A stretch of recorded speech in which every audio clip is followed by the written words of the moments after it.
Welcome to the first ever episode of BroHawks, a sports podcast. I'm your host, KCP, along with my good friend and host, D-Dubs.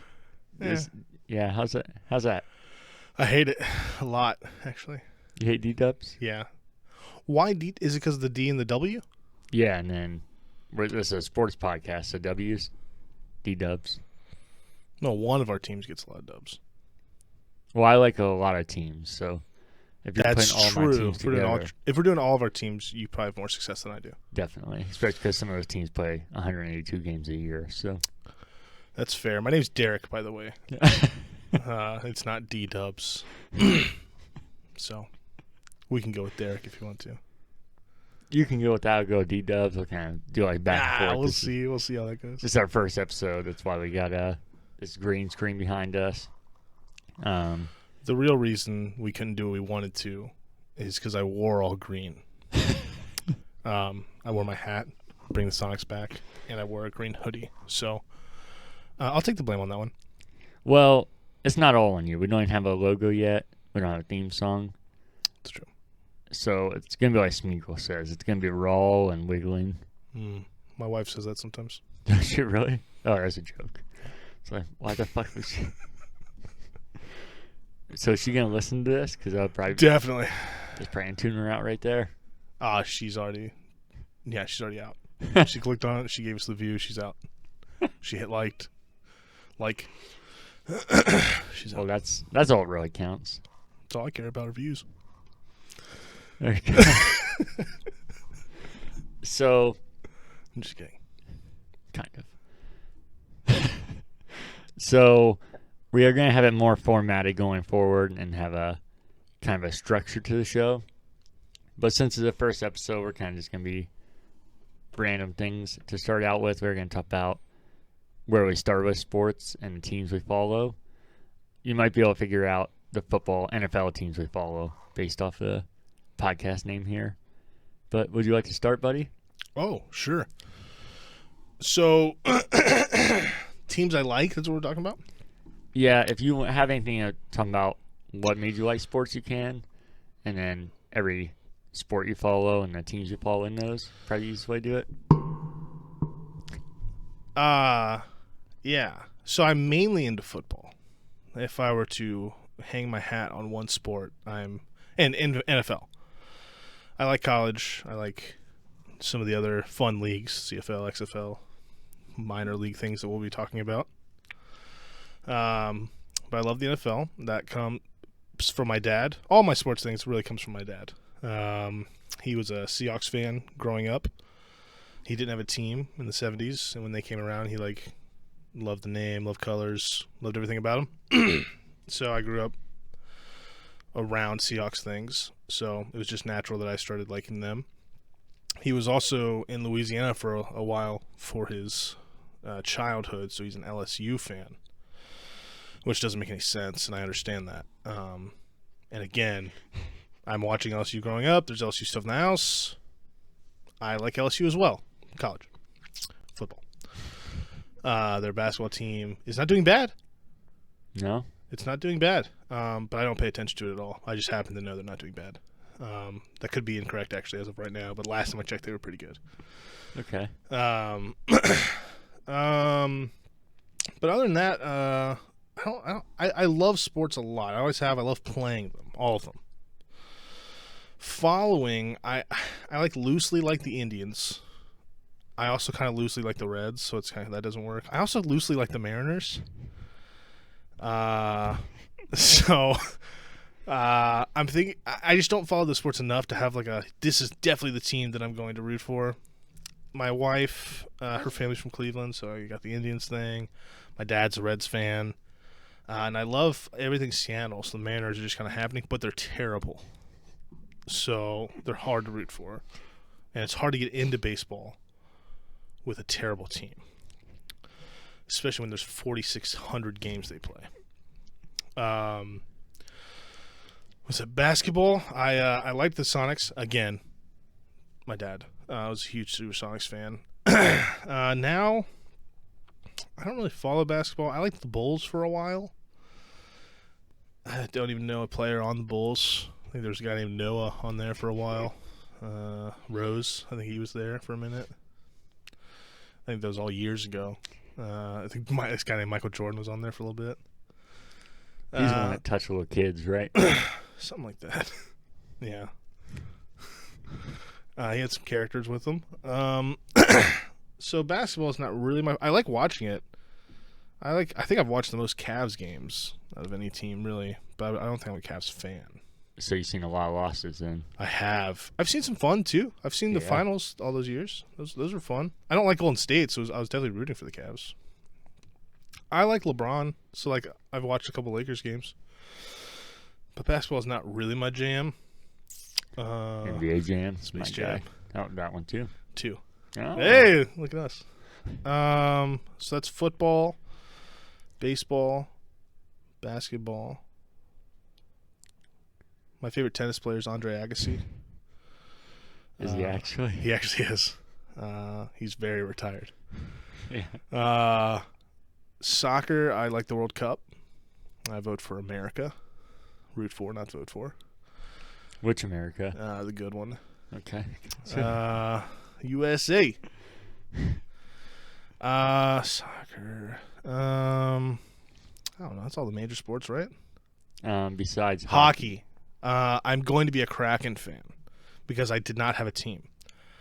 And they finally got something going up there. I can sink my teeth right into it and start liking them right from the beginning. So in 30 years, my kids are like, oh, I like the Kraken. Well, when they came around, I'll have that story. So until we move them to Oklahoma City. Yeah, fuck me, right? There it is, first one. Yeah, until they move to Oklahoma City. Or just get rid of them in general. So, yeah, I'll be a Kraken fan, I think. Actually, I know. I already want to buy one of their sweaters. But they're not available yet. But, I live in a place where the Blue Jackets are celebrated, so, I'll pull for them. I was also, I liked the Red Wings at one point, just because they were really good. I'll be honest with you. And watching hockey is fun when people are winning. So, and I was a huge oh no, Oshie fan, the individual. I think he's on the Blues. Yeah, nice. Only because he was on Team America, not the World Police. About to say fuck yeah. The team that plays hockey, and he was incredible during one part of those. I don't even know what part it was, but I've never lost my shit more over a hockey game than when Oshie was just dialed in. I think it was the Olympics. Yeah, it was. Yeah, it was awesome. That was when they got silver. Yeah. Canada won gold. Oh. Dude, that dude was incredible. But I can remember that, and I can remember for soccer, the World Cup with Tim Howard, the goalie. You remember that World Cup when he saved everything? And they did well that year, too. Man. Do you remember who scored the game-winning goal for Team Canada? Is it fucking, what's his name? Not Sidney Crosby, if that's what you're thinking. Is it the other one that's popular in Ohio? Nash? Yeah, fucking Rick Nash ruined the Olympics for us. That's so sad. That's so sad. But I know that was lengthy. That's my weird history. I'm a Seahawks fan. Sports are cool. I like teams, but I'm a diehard Seahawks fan. No, that wasn't lengthy at all, I don't think, which is common with you. I like that. I like that a lot. How am I supposed to diss you when you just roll with it and compliment me?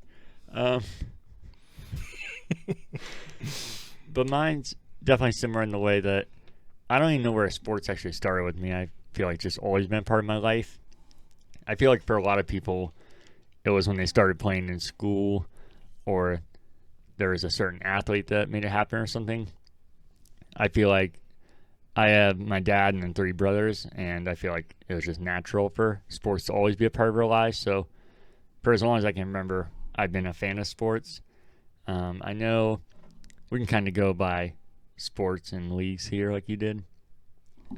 Football, definitely the Broncos and the NFL. They've always been my favorite team. In any of these sports and leagues, there's 43-8. You remember I made in this episode, so I won't be in there. Oh, fuck, you're right. No, you also got to remember I'm terrible at editing, so I'd probably try and slip cut right that out. by. And I whispered it, so you won't hear it. Yeah, I'd probably try and cut that out and then cut out my own voice. But in any of the sports and leagues, there's always secondary teams I'd root for and like teams that I don't mind. So these are my top teams, and then as we do the podcast, so it doesn't seem like I'm bandwagoning. Like, oh yeah, now I'm fucking what do you want to? I don't know. Yeah, a Panthers fan. Yeah, I'm that way about the Vikings. Like, yeah, I'll root for the Vikings, but like, I'm not a Vikings fan. Yeah. So these are my top teams, and as we go on, we'll get more into that later. But definitely the Broncos in the NFL.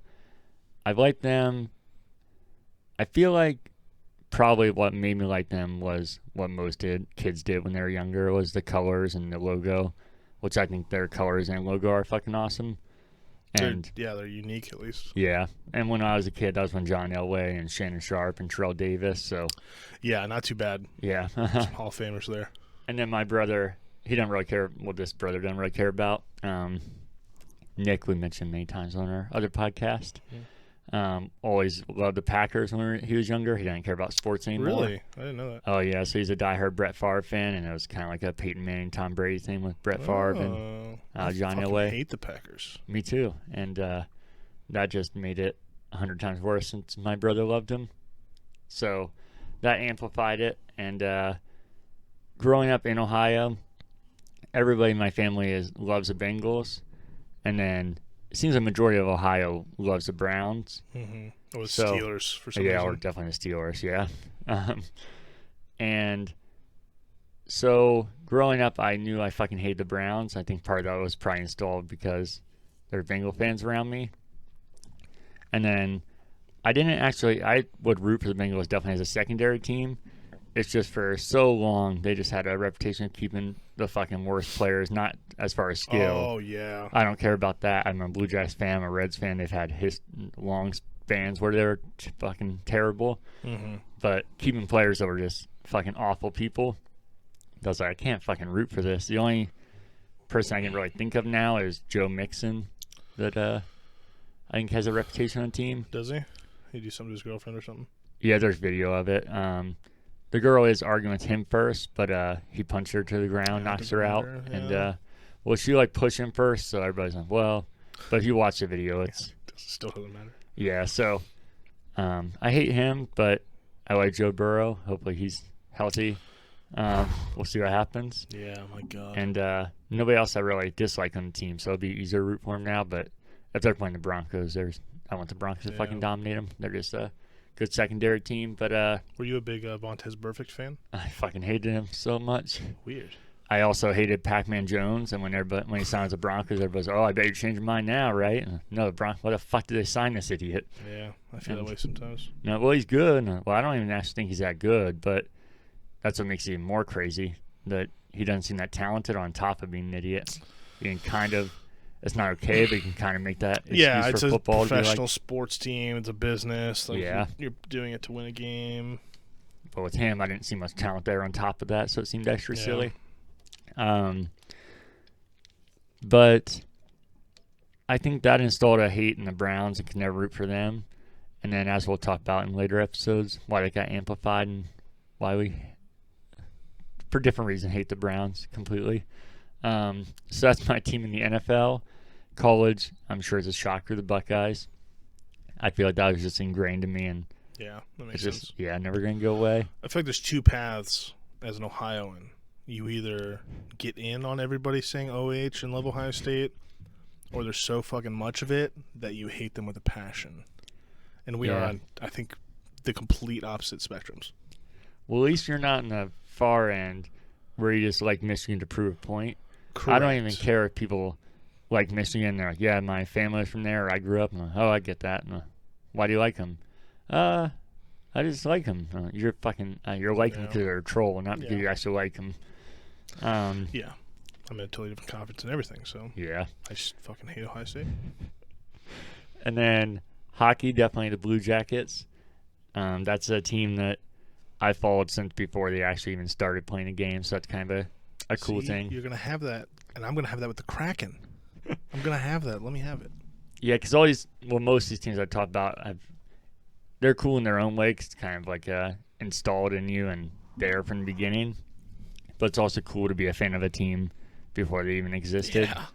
I actually loved hockey, I think, before most people here, because hockey is definitely more niche for a long time in Ohio, especially because of Buckeyes just overruling football with everything. Yeah. But I always went to Columbus Chill games as a kid, the minor league team here, and they fucking took off and were way too successful for minor league hockey. And that's actually what spurred the NHL to award Columbus a NHL franchise.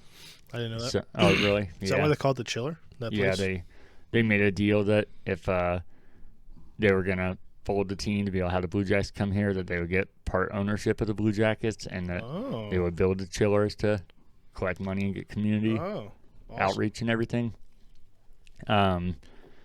So since I was already a fan of that actually spurred me into the Blue Jackets. And then before they even came here, they did a big thing at the chiller and brought the Stanley Cup there and did the voting on team names.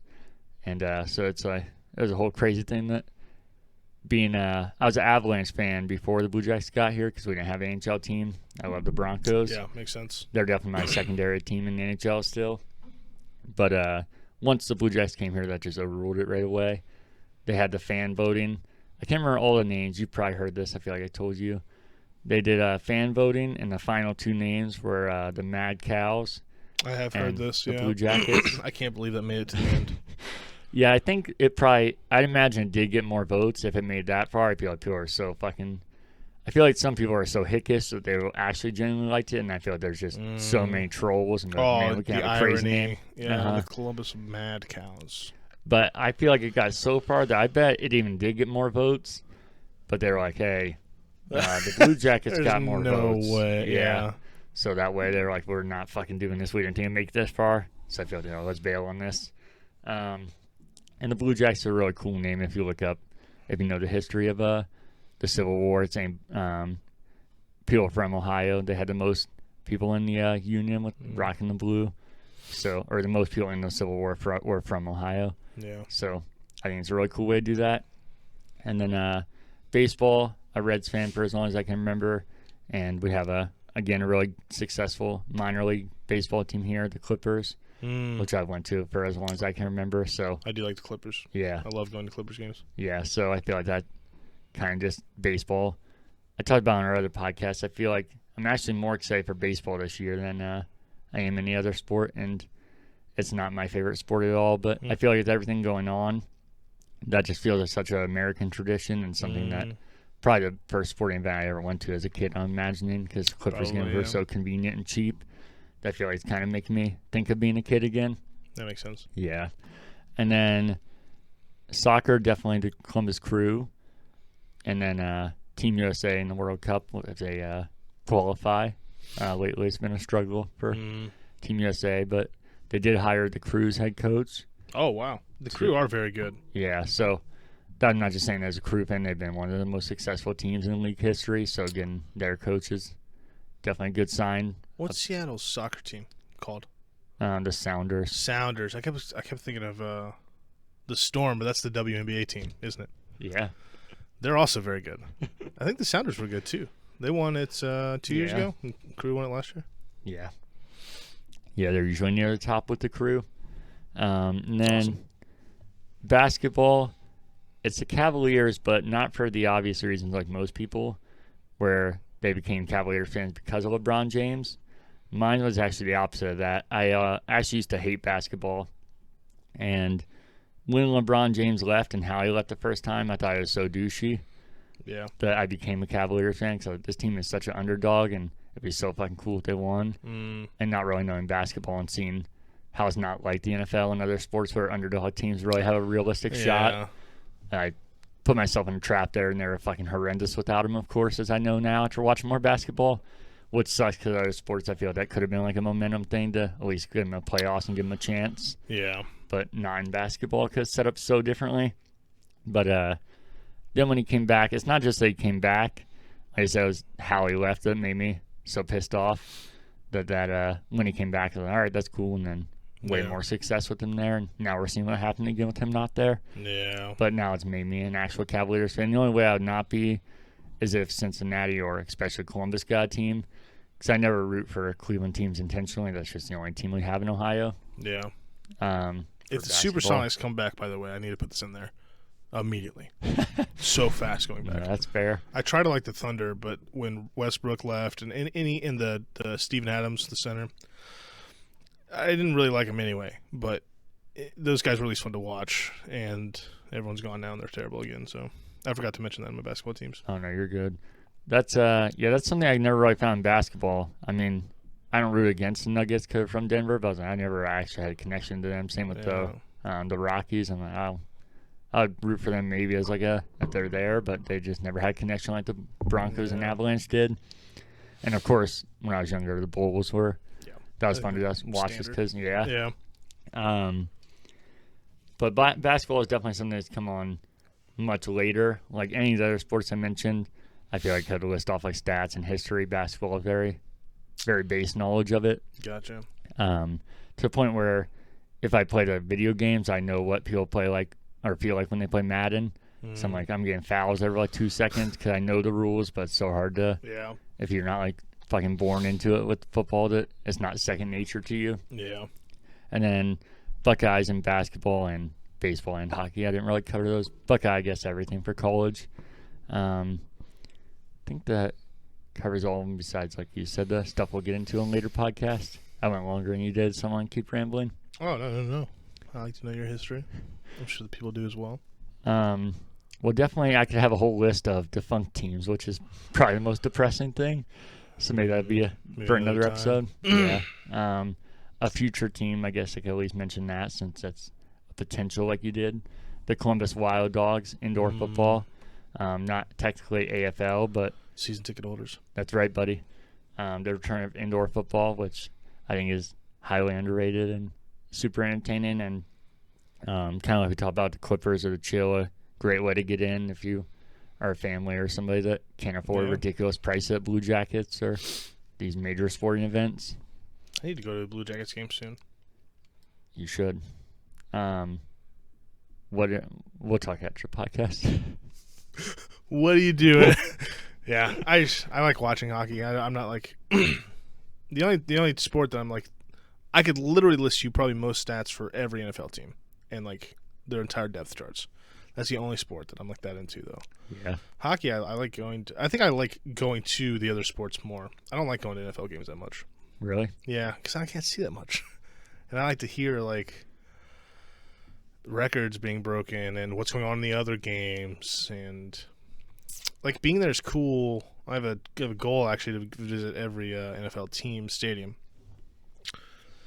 But every other sport I love going to, but football's the one I'm like, unless it's college, I would go to a college football game all the time. I hate Ohio State, but going to Ohio State football team games are awesome. Oh, I don't know if you've ever been to actual big game too. Those are fucking. I haven't been to like a massive one. That's next level. Like, I'd love to go to like a Michigan game. Yeah, it's fucking crazy. But yeah. So how you are with other sports, you can name a bunch of shit. It's only me with football, but I love going to other sports. I got you. I would like to go to a hockey game soon. College hockey's fun to watch too. It is, and the Buckeyes recently have actually been really good because for a while there they struggled at hockey. But if you want, we can kind of jump to one of the next things that you don't want to get into here. Yeah, so I guess we should probably outline like what we want our show to be. Yeah, right? we can do that. I think, starting out with some banter about each other would be cool. Yeah. What we've been up to, sports we have been watching, news, stuff like that. Would be cool to get into at the beginning, and then we probably would go into major news in our teams or something. You can correct me at any point, by the way. I'm kind of going off memory here. I know this week we have specific things planned, and we probably will for future weeks too, but it's basically going to be probably banter, fun stuff, news about our teams, the planned stuff. Right? Yeah. Okay. I'm sure we'll try and figure out organization, so this might not be in order, but other things we talked about, you said we should do like I do on my other podcast and do a trivia thing. Yeah, I'd like to do that. That'd be fun. Yeah, so a lot of that won't be on this episode, so it might sound like we're listing things out and then not following through on our first episode, but that's because this is kind of like a a test run. Yeah. So we're laying how we want the show to be going forward. Yeah. So that later in the season, definitely would think it'd be cool to do a pick 'em in the NFL and pick every game each week because we normally do that as like a fantasy league anyways. And then closer to fantasy season, definitely talk about our fantasy teams and who we drafted and everything. There was a point I was so good at fantasy, and I don't know what happened, but I've been so terrible for years. I actually stopped playing at one point. Did you? I just got back into it last year. Yeah, I was winning like multiple leagues a year, and I just can't even make the playoffs now. So I snuck into one playoff. No, I didn't. I fucking missed it by one game. That's what it was. I lied. I have not made the playoffs in like 6 years. So Until this year. until this year when I win Pick'em, it'd be cool, depending on subscribers, things like that. We could maybe get like a subscribers Pick'em league going. Oh, I'd fucking love that. Or even a fantasy league or both. Yeah, But, that'd be. we could. Me and you could pitch together maybe some prizes, Oh, I'd totally be down. dude. I think this could grow into something kind of cool. See how it goes though.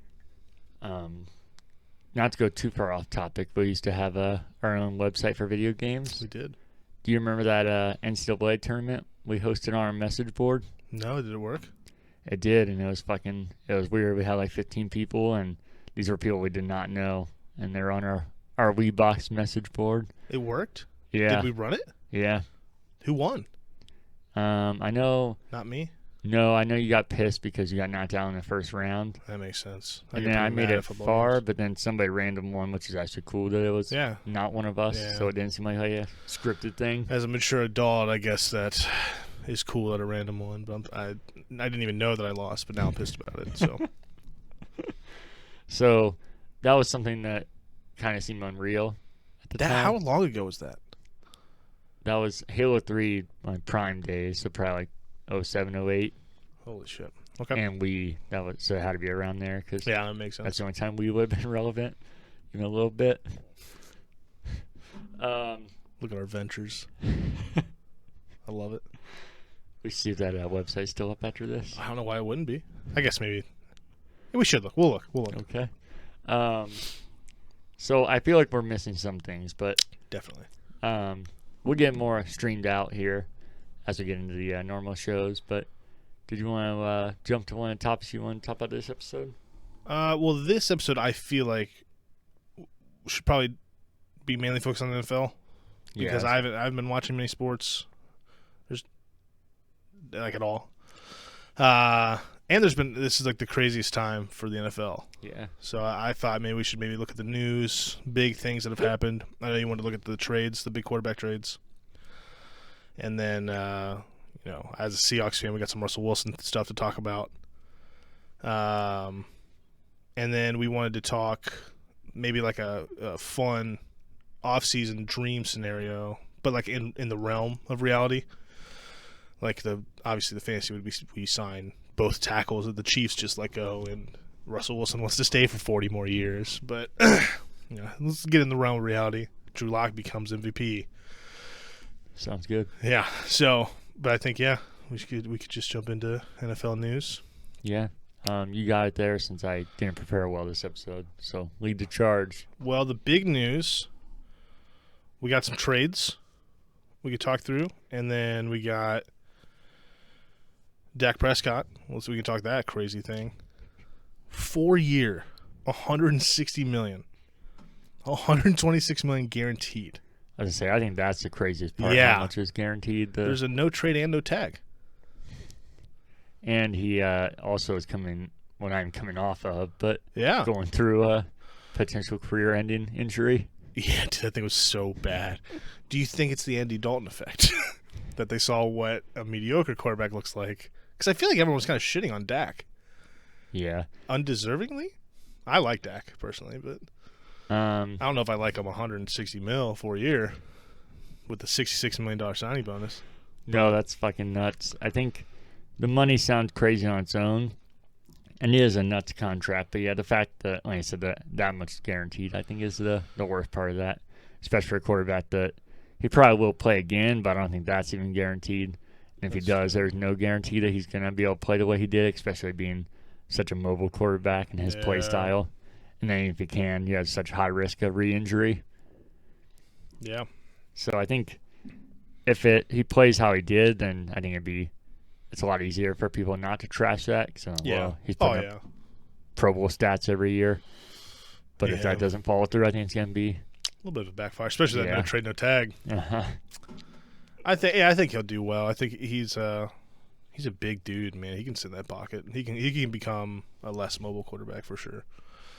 But he's still young too, and the Cowboys were definitely better with him for sure. I think they need to figure out some other money situations, like maybe that Zeke contract. They should probably figure out how to get a good O-line again. But Cooper's obviously one of the best receivers, but I think he needs some more help. I think than just a big old contract.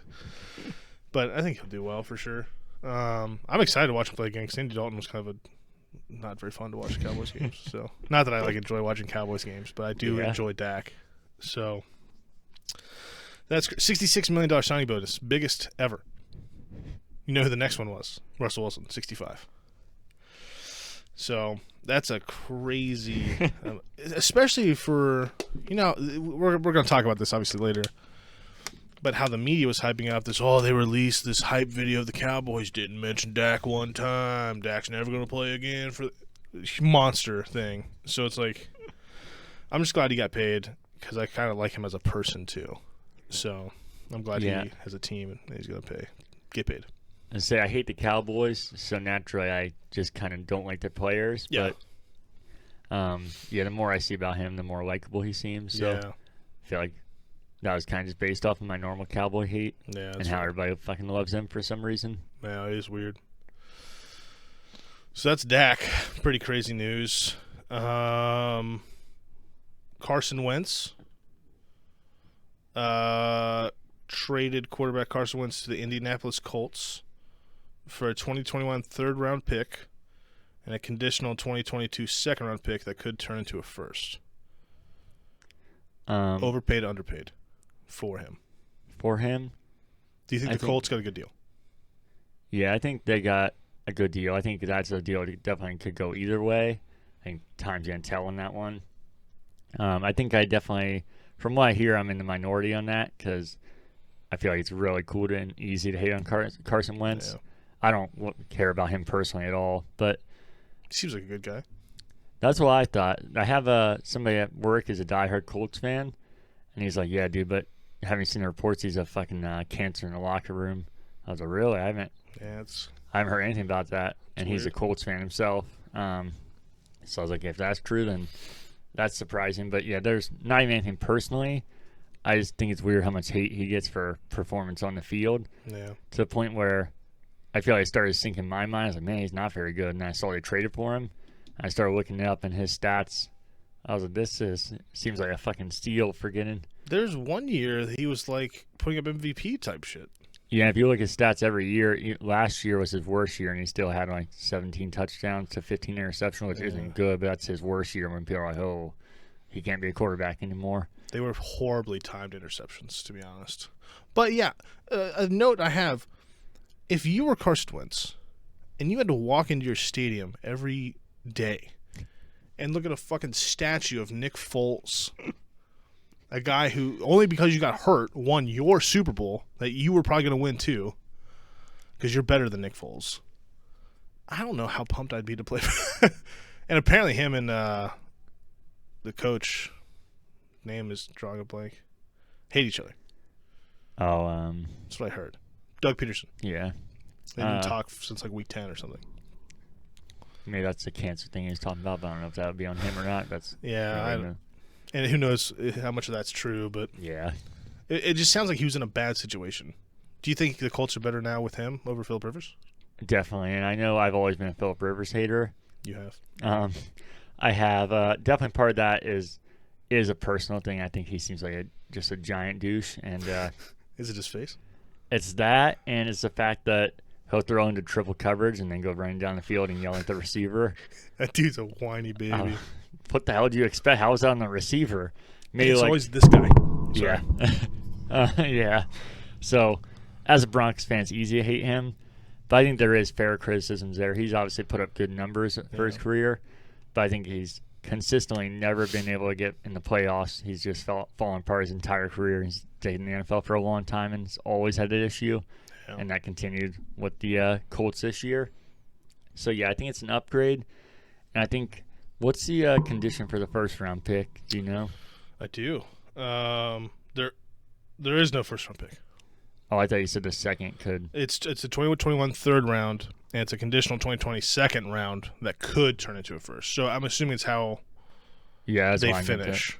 Yeah, okay. That's what I was asking, what the condition was to turn into a first-round pick. I'm assuming it's a record. I don't know. Because I was going to say, I think a second and third round, I think, is a good value for Carson Wentz. And then if it is something like that, it would suck to lose a first-round pick, but that means you're probably doing pretty well and the trade worked out. So I think even though you're losing more value, I think it's still worth it. Yeah. I think the worst part is I'm pretty sure he had a massive contract signed. I think that's part of why the Eagles did it. But the Eagles are paying more for him to play quarterback for the Colts. The Eagles have to absorb that. Oh, really? Yeah. Then that makes it even better because I thought that was part of it, that they were trying to get rid of that. And I was like, well, that does make it kind of worse for the Colts. But, I think it could definitely be a trade that goes either way. But if I was betting, I think the Colts definitely get the way better end of this. And I agree. I'm glad you do because I felt like a crazy person everybody I talked to in sports coverage, which we talked off the air about how just fucking terrible sports coverage can be. And it's gotten so bad. Volatile and just everybody feeding off each other and just regurgitating things without even knowing what they're saying. It's so bad. Do you see? I was definitely in the shitting on Carson Wentz last year. I went to a Browns-Eagles game in the rain. Oh my god, it was awful. Neither quarterback played well. I'm not a Baker Mayfield fan either, though. So, but I was like, this dude is fucking terrible. They gotta get rid. Like, I was big on they gotta fucking get rid of this guy. I like Jalen Hurts. I don't think he's ready to start either. By the way, I think they just put a lot on his shoulders when he could have definitely stayed. What's his name? Power Jaw. Say Power Jaw? Yeah. The backup who's been on like 27 different teams. Josh McCown. Oh.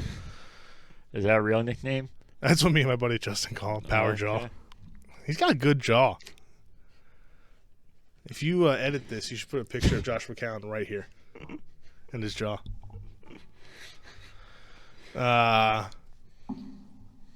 It's always been good looking. But I feel like Hurts could have learned something from him. But I think he's like a coach from like his home. And like he's like technically on the team. I might have to look into that one, but I'm pretty sure he like is just like or he may be an emergency quarterback. I can't remember. It's something weird like, oh hey, I need you. Oh, here comes my jaw. But I don't know where I was going. I just wanted to mention the Jalen Hurts. I don't think he's ready. And I think that's what it was. I think the Carson Wentz was in a shit situation. Horrible offensive line. Their defense was dreadful. It should have been good. The defensive line's pretty good, but everything else is dreadful. They like never can have a healthy corner. And he was just in a horrible situation. Hurts didn't do much better. And he's going to go to a place that had a great offensive line, a great rookie running back, top 5 defense at one point number 1 in the Colts. I think he's going to be pretty successful. Is T.Y. Hilton a free agent? Or is he is. There? He's a free agent. Yeah, that was another thing that I feel like people kind of ignore with the whole Carson Wentz thing is also that he's always under pressure. I know you are in the NFL because there's always somebody waiting. Yeah. But it started with Nick Foles with the Super Bowl, and then as soon as that, before I can even really get over drafting Jalen Hurts like that, after just giving him a massive contract, I feel like that was more mismanagement than anything to do with him or Jalen Hurts or any individual. Yeah, I think the management's a little too involved. They literally said, you have to make Jalen Hurts work. You have to. And yeah, being under pressure, that's like, yeah, you guys need to fix that. But Russ Wilson has been sacked 394 times. It's an average of 44 sacks per season. He's been pretty successful. You know what I mean? So it's not always an excuse. It definitely doesn't help, but I think where he's going to go will be a lot more helpful. Carson Wentz, that is. Yeah. And he's going to be there for a while. Yeah.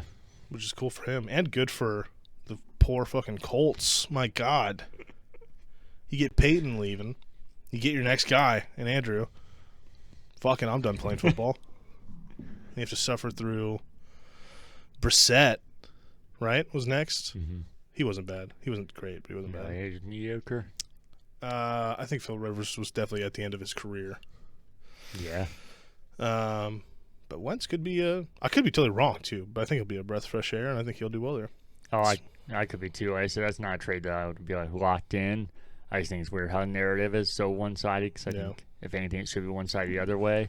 Yeah. I get the clicks. Yeah.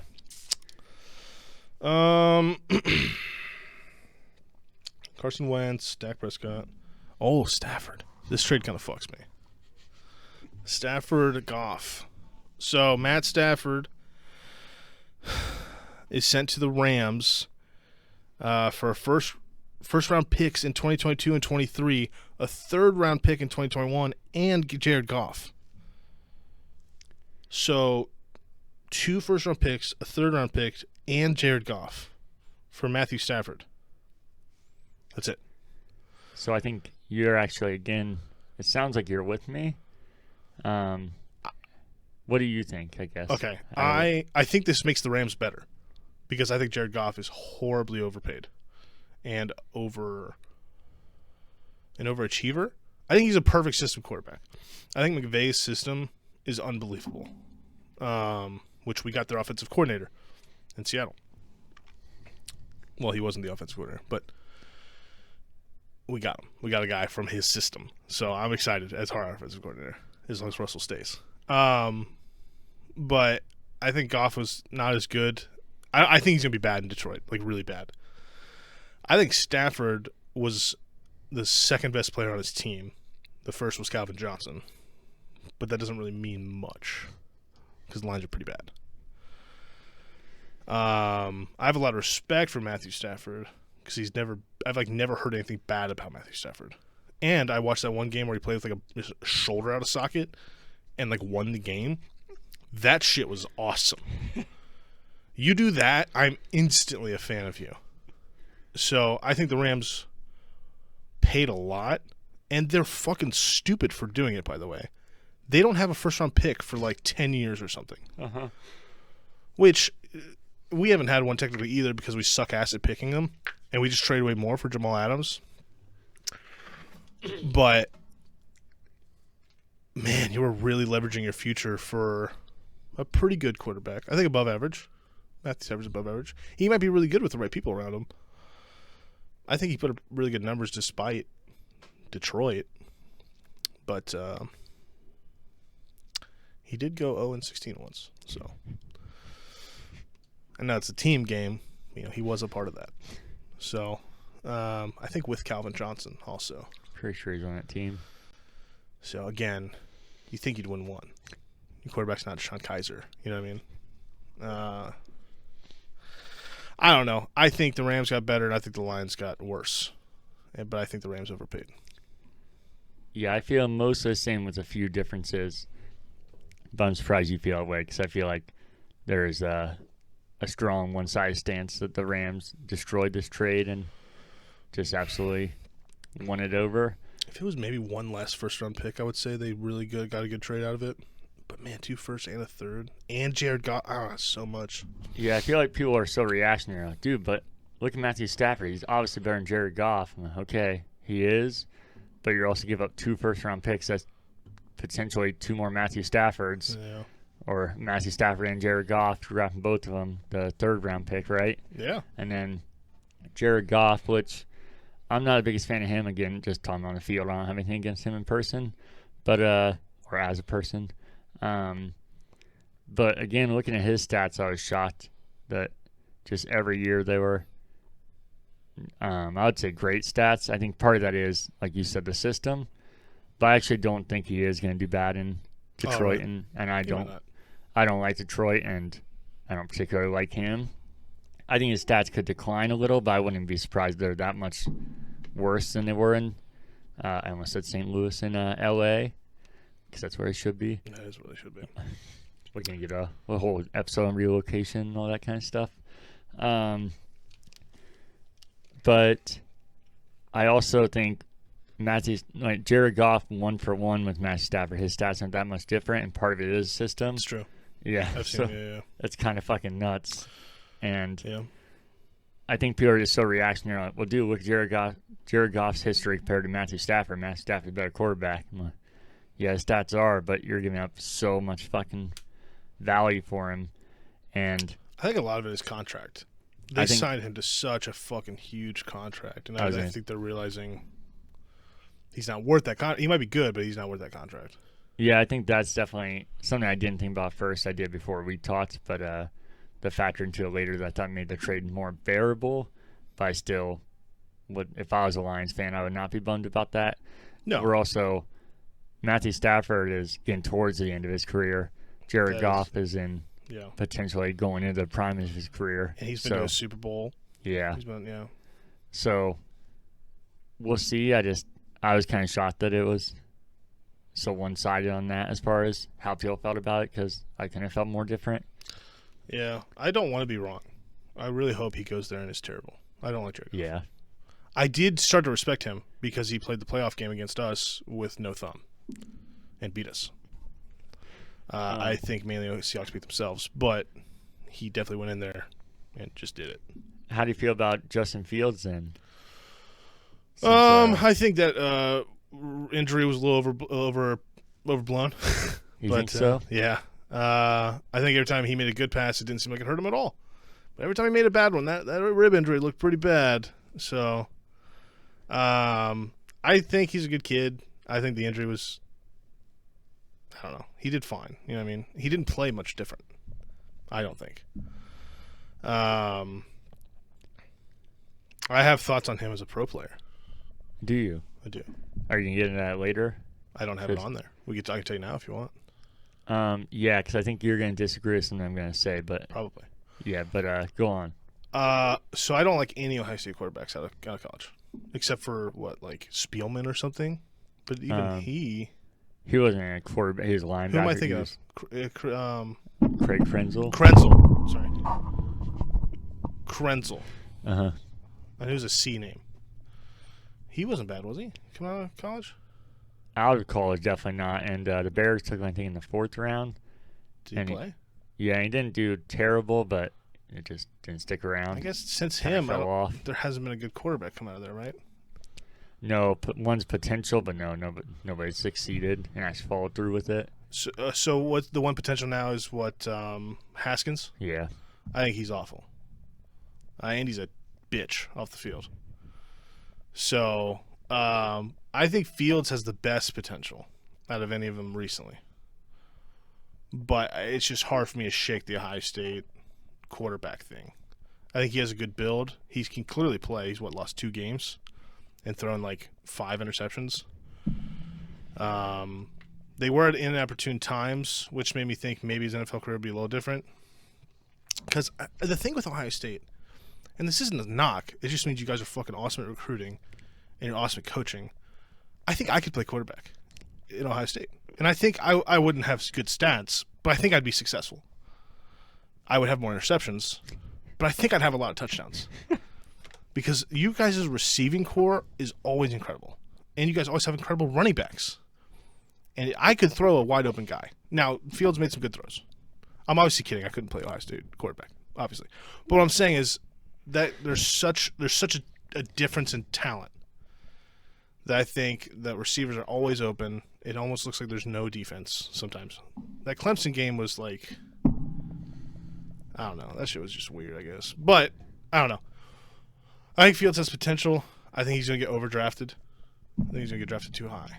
And, but I think he could be good. That's what I think. Okay, before I get into the actual draft part of it, I'm not going to lie. I thought Dwayne Haskins was definitely going to be the guy in the NFL, and not just come a Buckeyes fan. I thought watching him, he did have the build and everything for it. I think it's obvious that hasn't happened. I don't know for sure if that's never going to happen. I think a part of that was definitely on the Redskins. I thought they handled that. The football team. Sorry. But they were the Redskins then. The football team. So the Redskins at the time, I covered myself. You can just call them the football team. but at the time they were the Redskins. So Okay. the Redskins at the time do a counter for that. Were they? I thought they were a Yeah. football team when he was starting this year. They were, but when they drafted him, they were the Redskins, and Okay, I feel like that was draft. that was mismanaged from the beginning about the coach not wanting him to play and then throwing him in there at the worst times. Yeah. So he might still be a bust. I'm not saying that I was right because I thought he'd be really good, but I think it's if he gets another chance, he signed with the Steelers, right, or somebody. I think so. And I like him, but that would be the fucking. I can see that coming from a mile away. If Big Ben retires and then he comes in, everybody's like, "Oh, they gave up on him too fast." Yeah, it's a good guy to learn from, I guess. Yeah. And it's I don't know. That offense is getting kind of stale too, though. I don't know Yeah. if that's the best. I don't know. Yeah. I see what you're saying though. Yeah. So. Pittsburgh got the Ohio State guy. Yeah. He was on too early. And like you said, there's way too many Steeler fans here, so they would jump all over that Hear all because about it, yeah. there would be so much translation with Ohio State fans obviously being here. I think it's a little unfair, not you in particular. A lot of people say that about Ohio State quarterbacks being bad, and then that means Justin Fields will be. Yeah. I think. did preface saying I do hold that like prejudgment, and I understand that I hold it. Yeah. So No, I hear you. And like I guess I'm talking more people in general anyways because I feel like that's not really held to any other school. Like if trying to think of an example. I totally get what you're saying. Like how many good North Dakota State fucking quarterbacks come out? One. Yeah. I don't say they're all going to be bad. Yeah. I know what you're saying. Michigan Okay. hasn't put out that many good quarterbacks. I guess I could easily pick them, but then it would really seem like I was a Ohio State fan. But Yeah, they're I'll do it prime, for you. they're prime example. of so LSU, many- we get quarterbacks all the time. They fucking come into college. They all suck ass except for Burrow. He was an Ohio State guy. Yeah.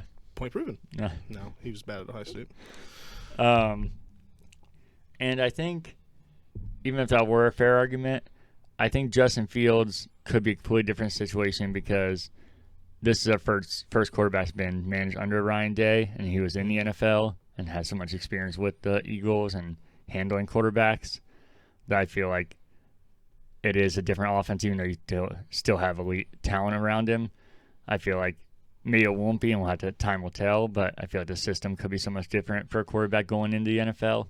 Yeah. Totally.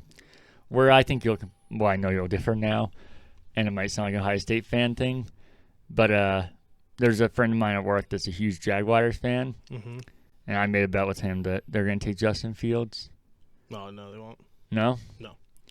I'm not saying just because Urban Meyer's there. I think it'd be weird if he didn't because Urban Meyer wouldn't shut up about how Justin Fields is the best quarterback he's ever seen play. Mm-hmm. So I feel like it'd be weird to pass on the best quarterback you've ever seen play, not because he's an Ohio State guy, so he has to take the Ohio State guy. If he actually feels that way, I think that'd be odd to pass on the best quarterback you've ever seen. Urban Meyer's a sketchy dude, so he probably says a lot of things. He's going to take Trevor Lawrence, and I don't think it's the right call. Yeah, I even said this. I think Trevor Lawrence seems like a massive asshole, but aside from that, I agree. yeah, okay. He also looks like a girl, so Yeah, he does. Yeah, it's like the fucking I don't know what that definition. does with anything. If that means anything, but It means, he's scrawny, dude. yeah, I think he's gonna sunshine. get hurt. Yeah, and I think I'll be fair with judgment here. I think the first few years of his career, I think there's a good chance he's better than Justin Fields, and people will react to that. But he's also had way more college experience than Justin Fields, so I think time will tell with Justin Fields, and people will definitely react the first year because they'll both be drafted somewhere around each other, so they'll be compared. Top 5, yeah. But I don't feel like that's a fair comparison when one stayed in his entire career as long as he could in college, and one played like a year and a half in college. That's always one knock I have with Ohio State quarterbacks too. They're smart. I don't know if it's like the people, the staff there. They always get out when they're on top. They always just Terrell Pryor did it. Haskins did it for sure. Fields is doing it. Who's the one? The big guy. Cardale Jones. Cardale Jones did it. He fucking sucks, but he did it. But he's still on an NFL roster, I think. Is he again now? I know he's in XFL last I heard. Oh, but maybe he's that's not. obviously gone, so Yeah. maybe he is back on one. Maybe not. But last I checked, I thought he was on like the Chargers or something. But that could have been a while ago. I think that was before the XFL, Okay. so yeah, So- maybe he's not. But they just always get out. They never stay, which is fine. But that's always my one knock is like you if you played more in college, you're either going to hurt your draft stock or you're going to have more experience. So they always just get out when they have more draft stock, which is cool. But that's why I think Trevor Lawrence is the obvious pick. He has been wildly successful, and he's like a generational talent. I just think he's small. Like, I feel like he's going to get hurt. I feel like it's Joe Burrow. He's too scrawny. Like you playing quarterback in the NFL. Not scrawny, though.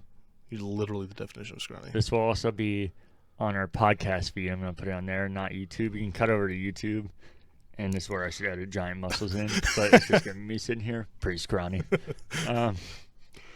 But I think that's all I had to say on that. I guess we'll see with the draft. I could be dead wrong. Like I said, I'm not being an Ohio State guy. Being like, no, he has to take the Ohio State guy. I wouldn't be that surprised.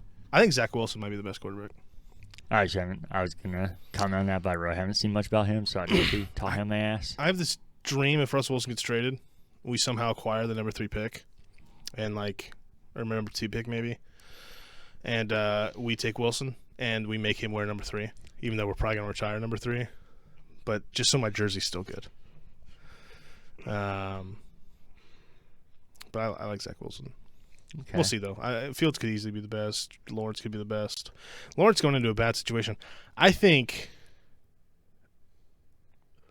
Fields, if he goes to, where's he predicted to go? Like the Texans or Jets or something? It's been all around, but yeah, usually like the later half of the 10. I don't know. Could be interesting. I think he's going into a better situation than Lawrence is going into. You got to take the job from Minshew. I mean, that dude, looks alone got him the part. That dude is awesome. I love that guy. He just sucks at football. Oh, Jesus. He's not that bad, but he's not that good either. Yeah. I think that's all I wanted to say with that, so you're welcome to keep going. No, I say these things as if they're absolutes. Justin Fields could easily be number 1, and I wouldn't be surprised. Again, I think they'd be overdrafting him, but what the fuck do I know? I said we should have re-signed Clowney last year. He didn't play. I said we should have backed the truck up for him, the Brinks truck. Okay, so that's the big quarterback news. Crazy amount of free agents. I would name them all, but that'd be stupid. I have the list of top 100. Okay. Do the Pokemon rap style. Shaq Barrett, Kenny Galladay, Trent Williams, Anthony Harris, Hunter Henry. Is that good? Yep. Cool. I guess I can go over what has happened in free agency so far instead of listing all the free agents. Okay. This is what has happened. Dak Prescott was a free agent signed. Allen Robinson was supposed to come to Seattle, but the Bears used a franchise tag on him. Leonard Williams, Giants boy, franchise tag. Justin Simmons, yep, franchise tag. Chris Godwin, franchise tag, wide receiver, also supposed to come to Seattle. Brandon Sheriff,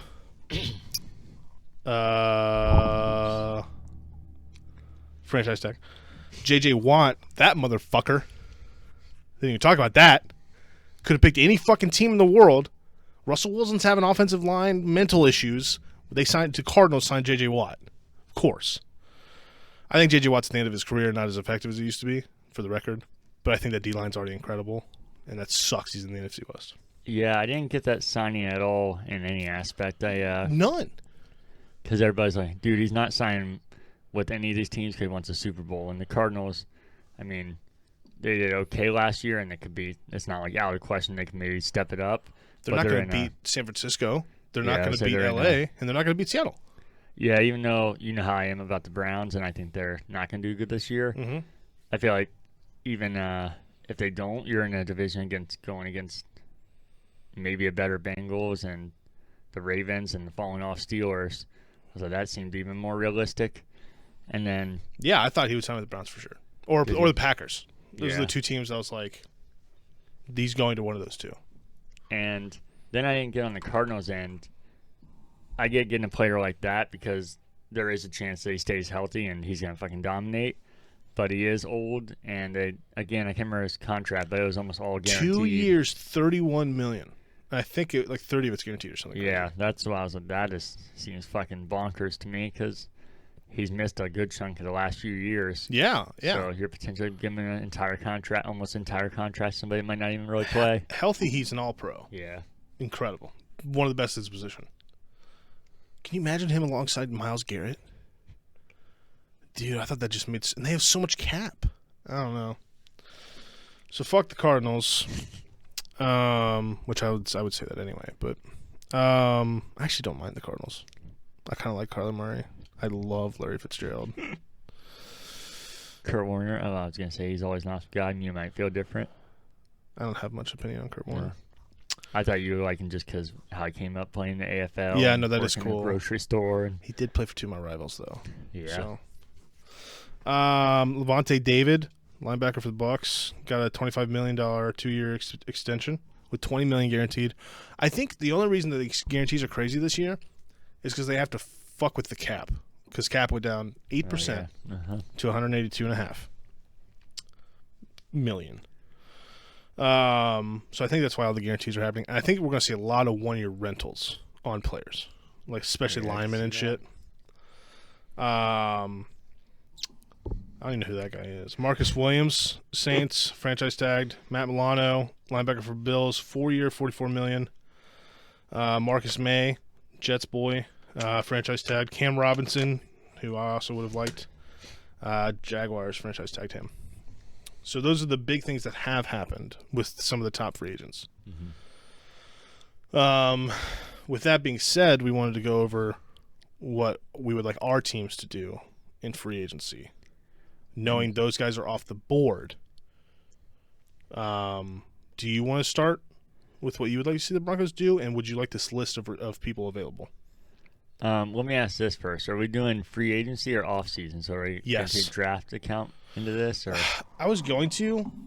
I kind of generalized the draft. Like I want them to draft a couple guards and like a tight end, and I know they're going to draft some shitty running back. But I didn't name people specifically because I'm not that. I haven't done my draft analysis yet. So, but I will. I will have a mock draft ready for us too, for every team. I'm super excited about it. You're gonna do every round, or you mean the first round? Whatever. I don't care. I do the first. I do the first round for fun, so I would do every round if we're doing. Really? Yeah. Oh yeah. Absolutely, I would. It'll be dead wrong, but it'll be fun. I can start. If you need it. This is them. Okay. I don't know how much I'll look at the list just because I'm going to kind of do a general view like you did. And then... There's some names on there. There is. Shaq Barrett being one that I would love Seattle to get a hold of, but there's no way they can afford him. One the Broncos gave up on too fast. I don't know they if you did. And I thought that at the time, I didn't think he'd turn into what he did, but he's showing promise he's getting better every year. I don't know why we're letting go of him. He played so well. He's going to get such a big contract. So I'll do an overview, and then maybe if I need to come back to this, I will. Okay. So, no, you're good. I just hold on to it. Did you cut all those out? No. Can you? Will you? I'm sure you can. I just am not that good at it. And it's probably not hard. Okay. Cody said, because he lists these, I can't listen back, but he says he doesn't hear those come through. They definitely come through. So I don't know how they wouldn't. All this does. I had a feeling. That's why I try to do my best not do it. I knock it every now and then. Right in the way. I need to get mine like this. That's why I have mine kind of levitating so much above me. I'm so crouched and comfy. I hear you. But go ahead. So... Can I help? What are your needs? What are the Denver Broncos' needs? What I think they need. Yeah, that's all it is. The biggest thing, definitely offensive line help. Yeah. I think. Do you want me to stop as? No. I'm just curious what you think their needs are. Okay. Then I'd say cornerback. Okay. As in not quarterback, but cornerback. Yeah. CB, not QB. DB. And then after that, I think it's not all over the place. I think they have a good amount of positions covered, but I'd say maybe linebackers just because Von Miller's getting older. You don't have Shaq Barrett anymore. And not they had him last season, but you know what I'm saying. So I'd say that's the three biggest if I was picking. Okay. So if it were me, I'd first off start with, I think, the kind of most obvious thing and the elephant in the room, Drew Lock. Um, not talking about his weight there. Yeah. If it was me, I would definitely keep him. Not because I think he's a bona fide Pro Bowler or Hall of Famer or anything, but because I think he's shown promise, and I think if you give up on him already, you're falling into the Browns' trap of never figuring out if somebody is good enough. Revolving door at coach and quarterback. Yeah, exactly. And if he ends up not being good, which I think there's a chance of that, like I said, I'm not saying they need to keep him because he's the best quarterback of all time. Yeah. Then you're in the same process next year. People act like this and there's never another chance to do it, and there's this all-star quarterback in the draft or whatever. This happens every single year. There's a new fix if you want to try it. Yeah. And then second year? Yeah, and he didn't play all of last year, and he missed a quarter this year, so he's played, I think, 17 games. So 18. 18? Yeah, so he's played essentially a full NFL season. He is 8-10 as a starter. Mm-hmm. It's not bad. No. Especially a guy who has played a season in a team that's rebuilding. He's 354 out of 599, so 59.1% completion. That's pretty good. I think 60 is like a standard, right? Mm-hmm. Thrown from his 4,000 yards, 23 touchdowns, 18 picks, a 79.1 quarterback rating. It's not bad. No, not at all. None of that is bad. And the best game of his career came this year. I should have had it ready, but I know his best game came this year. Also, you have to be fair, some of his worst moments came this year too, but that's also comes with a quarterback playing essentially their first year. That shit's gonna happen if you like Peyton Manning, John Elway, almost any big time quarterback. They were not just playing like this, but they were playing fucking terrible. Yeah. And this goes back to what I was talking about, sports fans being way too reactionary. People can't stop sucking Josh Allen's dick now. And yeah, he was bad.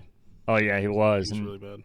That's what I'm saying. That's the point I was getting to. That not that they should have realized how good he was this whole time, because he did struggle, but people just act like that didn't happen now. And I heard motherfuckers on radio. If I was starting a franchise right now, I would take Josh Allen over Russell Wilson every single time. Yeah. And then if you go back a year and a half before that, people are like, you gotta cut him. And so that's what I'm saying. I'm not saying Drew Lock will be that, but there's definitely a potential of that, and you're not going to know until Baker was bad.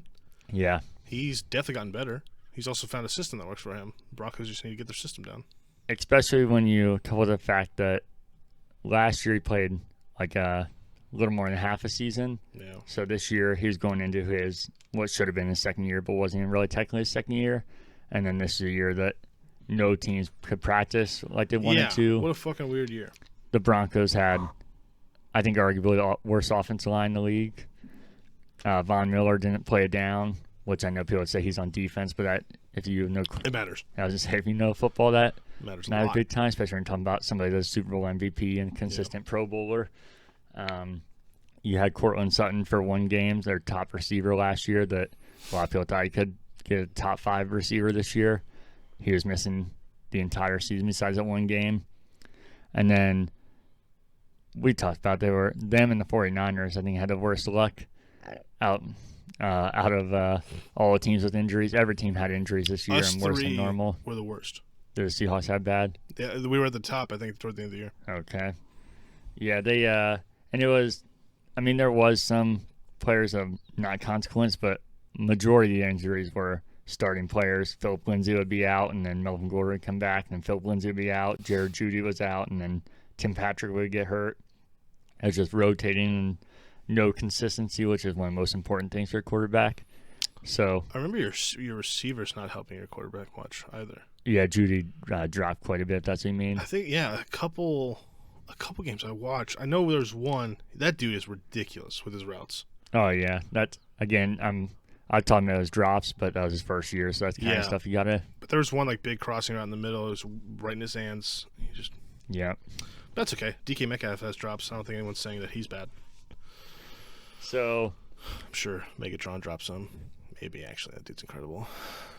So that's where I would start, and I think that kind of goes into free agency and the draft because there's rumors of them taking quarterback, which I think that would be the worst way to do it because you're getting a quarterback even younger and more inexperienced to do that. So you're keeping Locke. Yeah, keeping Locke. Rolling with Locke. And especially not trading for Watson or doing these crazy trades. Not that he's not good, but it would cost you your entire team. Yeah, exactly. And your next draft. And then, like I talked about with Stafford, there's a potential of drafting 2 or 3 Watsons with those picks. So, yeah, I don't think those trades are ever a good idea. The Jaguar fan I was talking about, he said Trevor Lawrence is a once-in-a-lifetime kind of player, and that's why they're not taking Fields. That's what a lot of people are saying. He sounds like a very he listens to a lot of sports talk.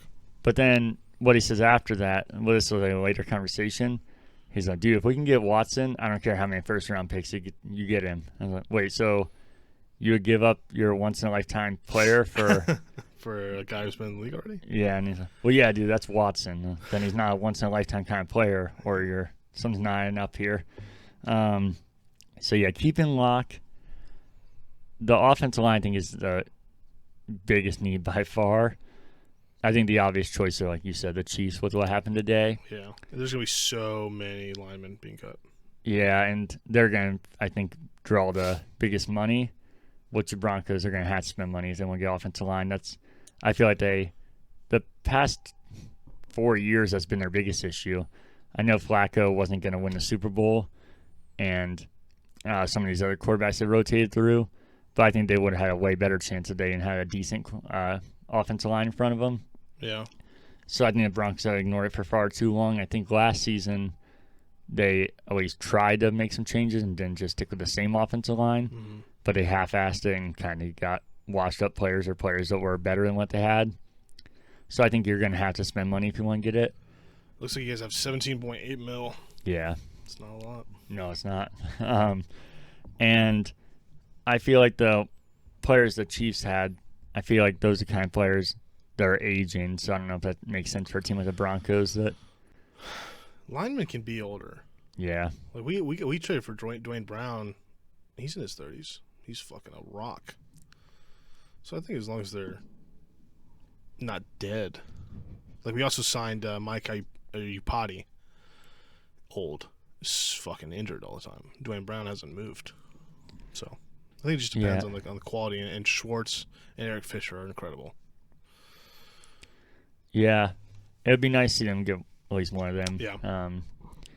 That's another thing. I know our offensive line, like who the good ones are, but I don't know the other offensive line. I don't know actually like what, if they're a nose guard or what they are, because obviously that matters. You can't just plug a offensive lineman and tell them to do something. So they would have to line up with what they're struggling with. Like Garrett Bowles was one of the best offensive linemen last year, and he was on the Broncos. So you're not going to get somebody that plays the same offensive line position as him, obviously. Was he on the outside or the inside? He was the outside. So he's a tackle. Yeah. So you don't need a tackle. So you don't need Schwartz or Fisher. They're both tackle. Yeah, see, so that's what I'm saying.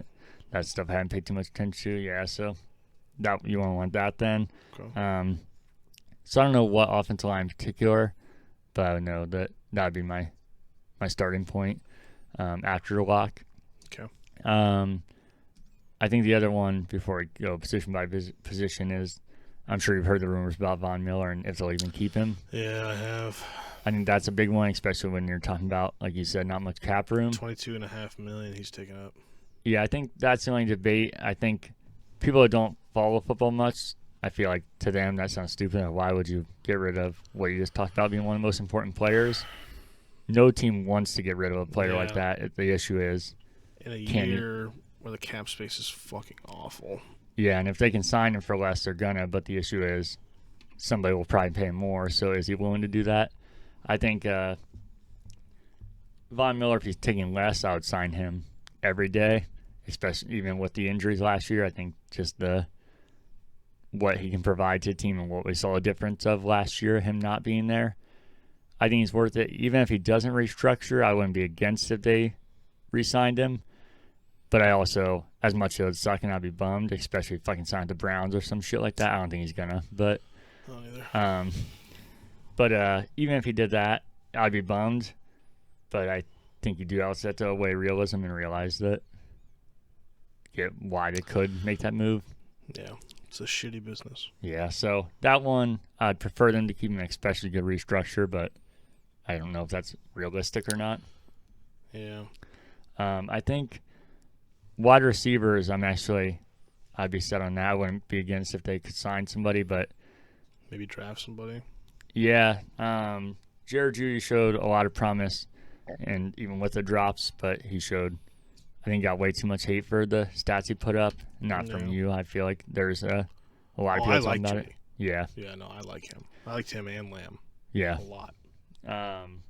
And then Sutton wasn't there last year, but he put up, 1,200 yards the year before. Crazy, yeah. So didn't he tear his ACL? Yeah. So that alone, putting that with Judy, is already a good duo. And then you have Tim Patrick that came on crazy last year. Oh, okay. You have Hamilton and Hamler, both rookies from last year. So I think wide receiver, I think they're actually set. Like I said, if you want to draft somebody or sign a veteran, maybe help them out or whatever. Yeah. I'm kind of jumping around here. That is what I would do as quarterback.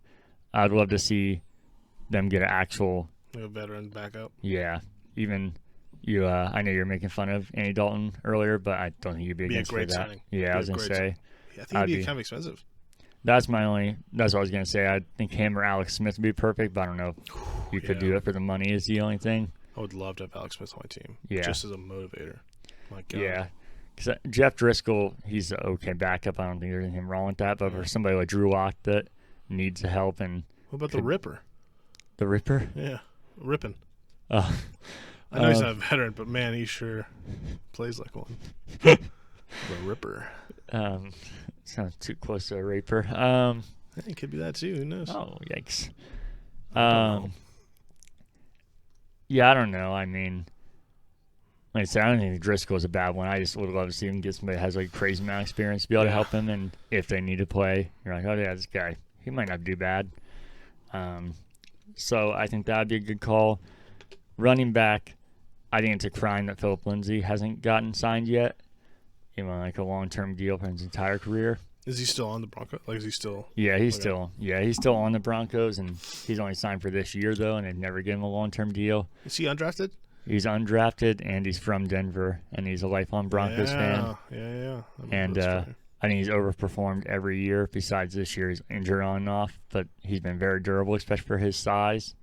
And now I'm not the biggest Melvin Gordon fan, but I think pairing him with Lindsay was smart because Lindsay is so small that I can't believe. Yeah, gotta get a power back. Yeah, I couldn't already believe how durable he has been. And of course, they finally get somebody, and then he gets hurt. Yeah. So Gordon running back wasn't very healthy either, was he? No, and they had the stupid DUI charge on top of that. Oh yeah.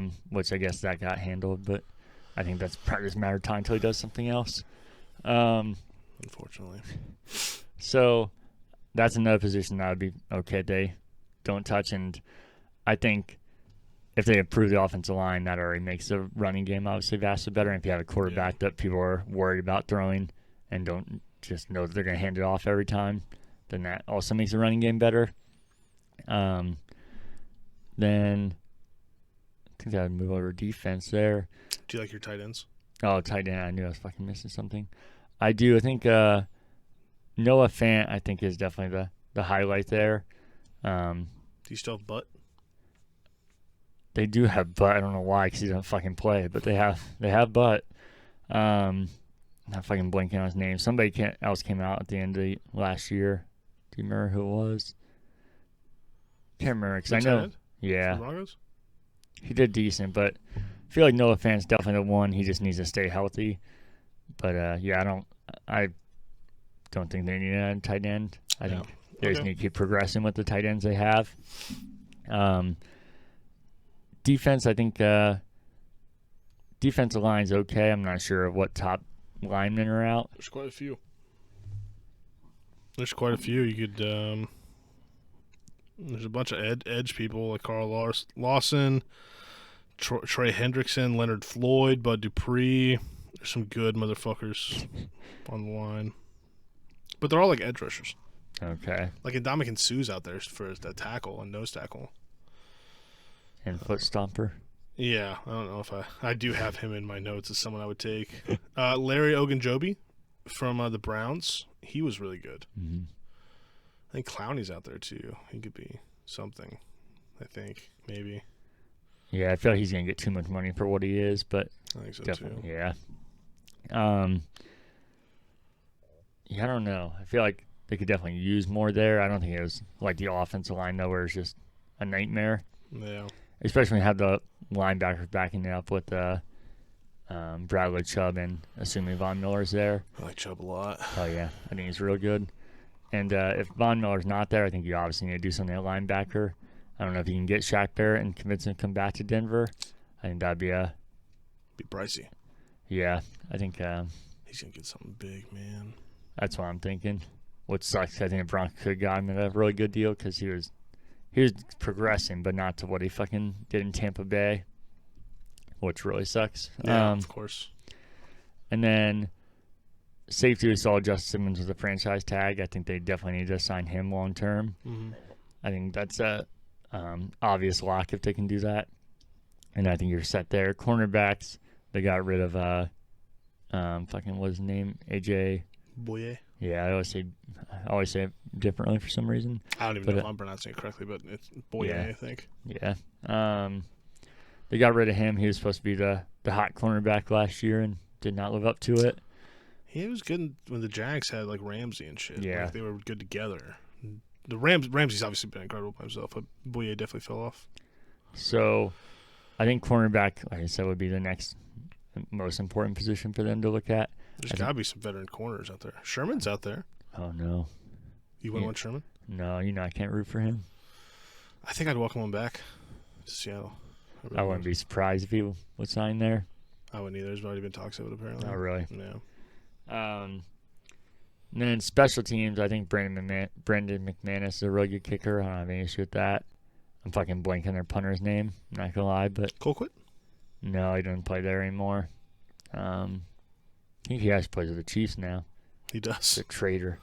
But their punter was good. The return game was actually good, too, which has been a struggle for them for a long time. So... What about your linebackers? I'm missing one there. I went over Bradley Chubb and Von Miller, but obviously there's three normally, so can't remember who else is there.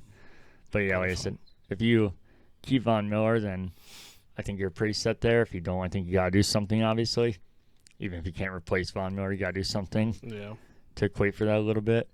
I know it probably doesn't sound like a whole lot for a team that has struggled like the Broncos had, but I don't think they're actually that far off from being a lot more competitive if they just get a few small pieces and get more consistency and time, which is why I think it'd be a mistake to give up on things so fast. Yeah, I agree. You're in a tough division, too. Yeah, that part definitely sucks. Yeah. Hopefully losing those linemen will hurt the Chiefs a little more than. Of course, the Chargers found, like, the guy on accident. Fucking trainer. Yeah. Herbert's incredible. He is fun to watch, and he just seems like a fucking little kid who has no idea what he's doing. Like he's just throwing. He should not have cut his hair. That's got to come back. Was that your overview for? Yeah, definitely could do better if I had your shit. Playing for it. Yeah, but it's pretty good. That's my overview. So keep Drew Lock, work on the line, some veteran guys in the backfield of the defense. Yeah. Maybe a backup quarterback. Yeah, definitely that. Yeah. Seems reasonable. Who's your coach right now? Vic Fangio. Okay. So at least giving somebody multiple years this time. Thank God. Yeah, Seahawks have some stuff to talk about for sure, and we might as well just start Russ now. All right. What is your view as an outsider of what the fuck is going on? I'm not gonna lie, I've heard a lot about it. Yeah. But it sounds like a bunch of reports without much behind it, so I haven't paid much attention to it. But I feel like somebody like you would be able to tell what seems legitimate and isn't. Yeah. I think I was very like, this is bullshit at the start. I think over the past 2 weeks, the idea of him being traded is like a realistic thing, which sucks. I've also convinced myself that I think I'd be okay with it, knowing I won't be. He's by far my favorite player. Seems like an incredible person. And 9 years of just bailing out the Seahawks. You could say the first few years LOB did it, the defense, sure. But since like 2015, that man has literally put that franchise on his back and carried him. The only reason I have some concerns is his agent came out and said he wants to stay in Seattle. But if he were to be traded, I want to go to these 4 teams. Bears, Saints, Raiders, someone else. Yeah, I saw that. That's the part that I was like, is this real? Why the hell would you want to go to Raiders? Is it because of Las Vegas? There's so many. Yeah, so I think some of it is like I want to put my name out there.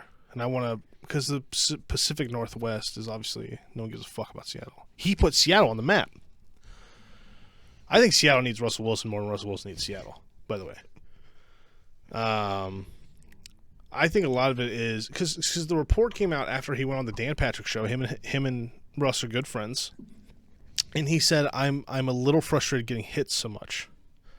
Like I said earlier, he has been hit 394 times, and that is the most out of any quarterback since the 1970 merger. 44 sacks a year. I'd be a little fucking upset too. I don't know if I'd... But Seahawks fans, for years, our offensive line sucks. Oh, we need to get better offensive line. The one time the fucking guy who's taking the sack says, yeah, I'm a little frustrated getting hit so much, the world's on fire. And he said he wants more input on like personnel and maybe play calling. I think you've earned that. You're pretty fucking good. You've been in the same system for 9 years. Yeah. You're going into a decade of football for Seattle. Pete Carroll is 90,000 years old, and his system is antiquated. So I think what happened this year was they were like, okay, Russ, we'll let you do your thing. And they started off the year 5-0. He was on pace for MVP, ripping touchdowns like it was incredible. It was so much fun to watch. He gets hit in the Arizona game a lot, throws a couple picks. Then the next game throws a couple picks. Pete Carroll, whoa. God forbid you're throwing 30 touchdowns fucking in 5 games. That's not really how much, but it was a lot. And like 4 picks. We got to slow the shit down. And apparently there was a discussion during the Bills game where he was like, I would like us to maybe try solving it this way. And Pete Carroll said, fuck you, essentially. Again, these are all rumors. I don't know. Yeah. And then since then, it became more of a... They were still pretty pass-heavy. A lot of people say, well, Pete Carroll took over in this run. No, they were pretty pass-heavy still. And we won 12 games. And we went 12-4. And hosted a playoff game, which we got fucking smacked in because of our offensive line was a turntable. We had guys missing all the time. I don't know. Of course, our running backs were hurt again. Yeah, and our defense didn't get good till like week 10. So I'd be a little frustrated if I was Russell Wilson, but I'd also so I get saying that. I wouldn't throw my offensive line under the bus ever because they protect you. But yeah, I'd be a little upset. But since then, man, everything has been so crazy. The only report I'm worried about is that one that his agent came out with. And then someone said an unnamed rumor close to the situation says that Seattle wants Russell Wilson out just as much as Russell Wilson wants out. Who is that source? And how much is that? Mm-hmm. You just said he wants to stay. So Seattle wants him to stay? Of course they fucking do. No fucking idiot, right? An idiot would trade Russell Wilson. Super Bowl champion. I got some stats. This is going to be like, you have to like mark this on the video. Fucking Russell Wilson rant. Super Bowl champion. Next year, Super Bowl appearance. 8-time Pro Bowler out of 9 years. 11 times NFC Player of the Week, 7 times FedEx Air Player of the Week, 2019 second team All-Pro, tied for the most touchdown passes by a rookie, first quarterback in NFL history to start a career with 9 winning seasons, most wins by a quarterback in his first 9 seasons. I don't like quarterback wins as a stat because it's a team game, but I'm fucking listing it. One of 3 quarterbacks with 250-plus passing touchdowns in the first 9 seasons while having, I think, less than half of the interceptions.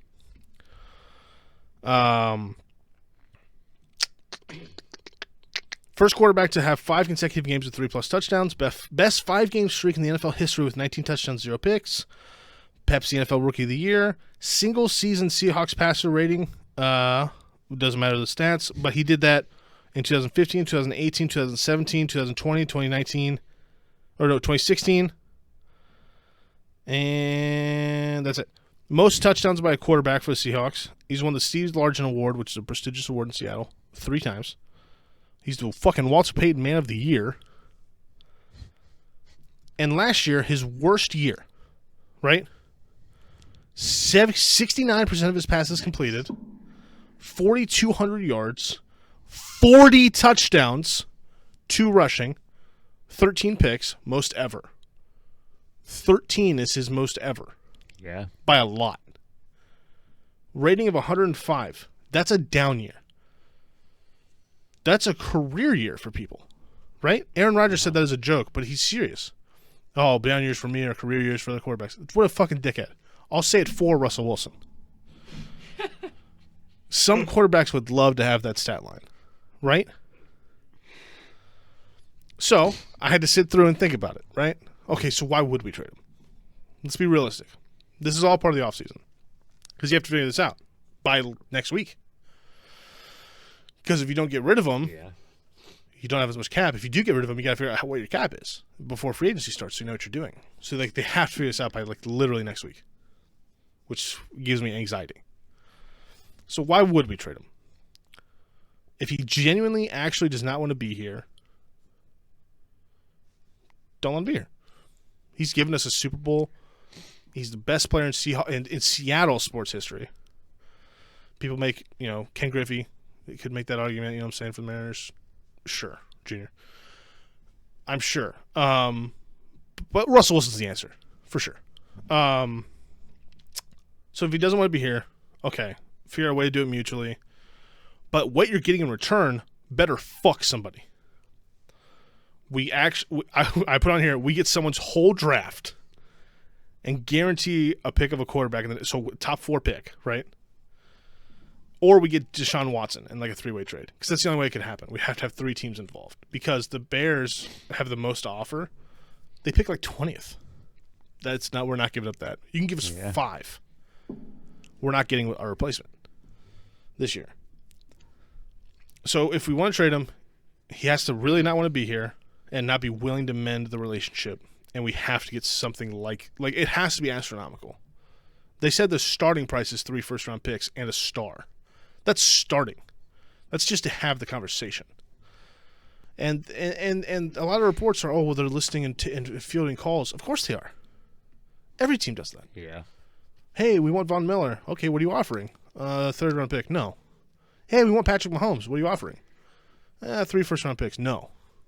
Hey, we want Russell Wilson. What do you have? And 2 first-round picks and Mitch Trubisky. No. Fuck you. There's been so many things it's Seattle's making calls to people. No, they're not. Reports have come out against that. You know what I mean? It's so frustrating. And no one has said anything. The Seahawks need to make a statement. Oh, but the Seahawks, in their season ticket holder pamphlet, left out Russell Wilson's name. I saw that. They also left out Bobby Wagner, Jamal Adams. No, Jamal Adams was in it. Bobby Wagner, Pete Carroll, John Schneider, DK Metcalf. Might have been in it, actually. Dwayne Brown. I don't know. Quandre Diggs, Pro Bowl safety. A lot of fucking people that I guess aren't going to be on the team anymore. So that sucks. But they also just hung a giant banner of Russell Wilson on the outside of the stadium because he was Man of the Year. So what does that mean? Nothing makes sense. I hate this because I don't know what's happening. Uh-huh. Why would he want out of Seattle? Would you go to the Bears? Would I? Yeah, if you were Russell Wilson and you've had the success you've had, and you've voiced your thing of you're disappointed, and you want some changes. Let's say they say no. Okay, I want to go to Chicago. You cool with that? I wouldn't. I've always had a way different view on this than most people, though, because As a professional sports team, football, not a Matt Nagy love. oh, not even that. No. Well, I don't know. I guess I was gonna say people like make the argument that wherever you can get more money, you're gonna go. Yeah, But when sure. you're making that much money, highest paid, I think he's still top 3 highest paid. yeah, that's what I'm saying. When you're making that much money, I think it's where you want to be. So I guess if he really doesn't want to be in Seattle, then yeah, I wouldn't be. But if I wanted to be in Seattle, then no, I'd still stay there. And he came out and said he wants to be there. Yeah. None of it makes sense. I just need one of them to come out, and none of them are saying anything. Oh, I heard from Russell Wilson's camp. Who the fuck's his camp? Fucking my cousin? Oh, well, the Seahawks people are saying, who? Just tell me who. And give me something that I'm like, okay, that's a fucking... Russell Wilson, I do not want to play in Seattle anymore. Cool. Let's start figuring out what we're going to get for you. Pete Carroll, Russell Wilson's our quarterback. That's all it takes. This shit's over. Oh, I fucking hate it. So, we're keeping Russell Wilson. There's no, at least this year. If he's genuinely unhappy, I think cap space alone, we're keeping Russell. It's $39 million in dead cap. Unless there's something done after June 1st where some of it falls off. Yeah. It's all confusing. But he's playing quarterback for the Seattle Seahawks in 2021. I think guaranteed. I'm not so sure about 2022, which is fine. Because you can start having conversations. You know what I mean? And that's 10 years. Yeah. I can live with 10 years. I don't want to get rid of him. So, with that being said, the 2021 offseason outlook would be Russell Wilson starting with whoever fucking guy we sign as backup. I wish Geno Smith was still there because I liked him a lot. He was a good backup. We're going to need a running back. We're letting Chris Carson go and Carlos Hyde. I saw that. Running backs just aren't worth money anymore. You see what happens with Zeke. He got signed to this big thing. He's fucking not very good now. The only one that would be worth that kind of money is McCaffrey, but he's been injured. You know what I mean? And he restructured today. You see that? Yeah, I did. I did see that. So they can get more money. So we're going to need a running back, and I think you could do that in multiple. There's this guy, Mike Davis, who was on the Panthers, I think. Oh, yeah. Or maybe the Bears. I think he switched around between those teams. He was with us for a little bit. Great. I'd love to get him on a one-year rental. Because we still have Rashad Penny and DJ Dallas. DJ Dallas was a rookie last year. Super young kid, but seems really fired up to play. And Rashad Penny was a first-round pick who definitely isn't worth that, but has shown that he can play. So I would like an older veteran running back to kind of come in there and take some load off of those two guys because they've also both been hurt. So that's I would get a running. None of this is in order. I would get a running back. Receiver is interesting because it depends on what happens with Tyler Lockett. I think there's a pretty real world he gets traded because we have no fucking draft picks. We have. Oh no, where is it? I just saw it. Where did it go? I'm so sorry. Oh, you're good. 1, 2, 3, 4, 5 picks. A second, a fourth, fifth, sixth, seventh. We have no first, no third. So that sucks. So again, if you want Russell Wilson, you're going to have to give up a lot. But we also still need draft picks somehow. So I think you either do two things with Tyler Lockett. You either restructure his contract and extend him so we have more cap, or we trade him for draft picks. Because we're not getting rid of DK Metcalf. We're going to back up the truck for DK Metcalf, right? We have a shitload of cap next year or the year after. Just back it up. Or he'll want to leave because Russell Wilson left. Whatever. But after that, it's like Freddie Swain and Penny Hart. You've never heard of them. So I think a third guy wouldn't be a bad thing. Go get a TY. I wrote him down, actually. AB. I'd be cool with Brown coming in. He seems like he's changed, and he was a non-factor. Not a non-factor in the sports world because he did well in the Buccaneers, but he wasn't like a nuisance. So if that's legitimate, like I'd be cool with that. Emmanuel Sanders. Someone that's kind of like Tyler Lockett. You know what I mean? If that happens. I hope he gets restructured because I like him a lot. But We definitely need a tight end. We have Will Disley, Uncle Will, who tore like his knee, like I think like his calf rolled up into his. It's fucking disgusting. And this guy named Colby Parkinson, who was a rookie last year. We had Greg Olson. That was a waste of money. It was like $11 million for no reason. But I wouldn't mind getting a nice tight end. Nice. The line. So halfback for sure. We should probably get a tight end. The linemen. We have Dwayne Brown and Brandon Shell as our tackles. I'm cool with those. We have no depth though. Our guards, we have this guy, Damian Lewis, who was a rookie last year out of LSU. Great. He's so good for a rookie. So I think one guard spot is good. Our center sucks, and we don't have one. So he's gone, and he still sucks. And our right guard is no good. But it could be this guy, Jordan Simmons, or Phil Haynes, but I think they played left guard. There's a lot of shifting around. Are we good? Yeah. Okay. Pretty sure. This is going to be kind of long for me. Oh, I don't care. Okay. You're good. We need a guard and a center.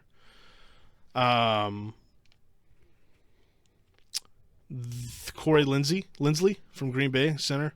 I would take him in a heartbeat. Sign him to a multiple year contract extension. Fucking just get him. It would make Russell Wilson happy. It would make me happy. So that's all you care about, right, John Schneider? Oh, damn it, me. Joe Thuney from New England, guard. Come on over. Alex Mack, former Falcons center, I think. I would take either of those centers, and I really want Thuney. Really want Thuney. Even that means we kind of like makeshift a center, and we get Thuney. I think that line's pretty good. That shores up the. So we'd move Damian over to left guard, and Thuney would be on the right guard. Oh, dude, I'd be into that. As long as Dwayne Brown wants to stay, I could see Dwayne Brown being like, "Fuck you, Russell," throw me under the bus. So that would be an issue, but I don't think that's gonna happen. They're all professionals. That's it for offense, which is all of it. I think the Seahawks are in a really good position. Obviously, they were 12-4. They got beat by a rival in the playoffs. Like, it happens. You know what I mean?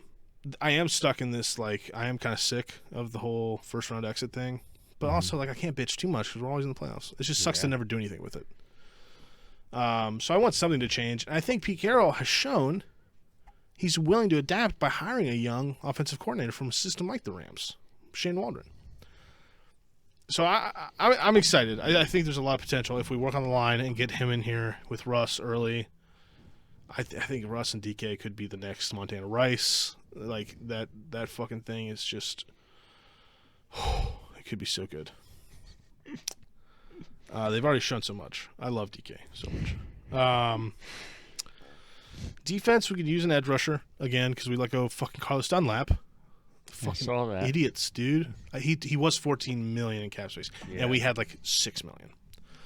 So we have 20 now. He's 32. He's probably going to garner some interest, but like he could re-sign for cheaper. It's not out of the realm of possibility. But if not, Ndamukong Suh, Leonard Floyd, Yannick Ngakoue, Clowney. Maybe Dunlap's a Cleveland guy, especially since he hates Cincinnati. It could be that, you know what I mean? But I kind of hope one of those things happens. If we could get Shaq Barrett, I don't think we could. Obviously, that'd be sweet. There's a Melvin Ingram. Mm-hmm. That could be cool. There's a lot of Bud Dupree I'd be down with. But I really want like a pure edge rusher. So I'd like to get Dunlap. Or Floyd or Yannick Ngakoue. Maybe Clowney. That's up in the air. But my priorities would be to keep Russell Wilson, but work on his contract, maybe restructure it into a signing bonus to give us some more cap, which wouldn't affect him at all. Re-sign KJ Wright. He has been here for a decade. He has played along the same linebacker, Bobby Wagner, for his whole career, and he was at his best last year when he moved positions. He switched linebacker spots, and he was his best. I think he's going to get a good contract, and I think it should be from us. And I think we should work on Dunlap, get Bruce Irvin back, who was injured. Benson Mayoa, because I think you can get those guys cheap for edge rushers, rotational guys. And then we need a corner, Quentin Dunbar, who was at one point like the first or second rated corner when he was on the football team. But he was always injured last year with us, and he sucked. But I think I'd bring him back. We have Trey Flowers, and because Shaquille Griffin is gone, which kind of sucks. But he also wasn't that great, so I'm kind of indifferent about that. But Trey Flowers and DJ Reed are both good. I like DJ Reed more. So I'd like Dunbar to start, and then I love our nickel corner, Ugo Amadi. And Marquise Blair as a safety. We're kind of converting into a nickel. I like that a lot. So I'm kind of good with our safeties. Quandre Diggs, Jamal Adams, all day. Yeah. Some people want to trade Jamal Adams already. And shut up. He costs everything. What you need to do is extend him. Now, by the way. Because we need the fucking the cap room. I think you extend Tyler Lockett, extend Jamal Adams. You could probably work on an extension for Quandre, too. And I think that free up some cap space, and it gets you some long-term dudes. So you can go get KJ and Dunbar and maybe one big offensive lineman. You know what I mean? Mm-hmm. Like, it could happen. It could totally happen. It's not out of the realm of possibility. Yeah. Let's see. That's kind of like my big thing, actually. And then, a rental running back. Get Hyde back. Leonard Fournette's a free agent. Kenyon Drake from the Cardinals, he's a free agent. I'd be into him signing. He's kind of like Rashad Penny, though. Mm-hmm. But our defensive tackles, I love. Poona Ford is a free agent, which I love him, but he's going to get an extension. We have an edge rusher named Darrell Taylor, who's never played. He was a rookie last year, but he just got hurt.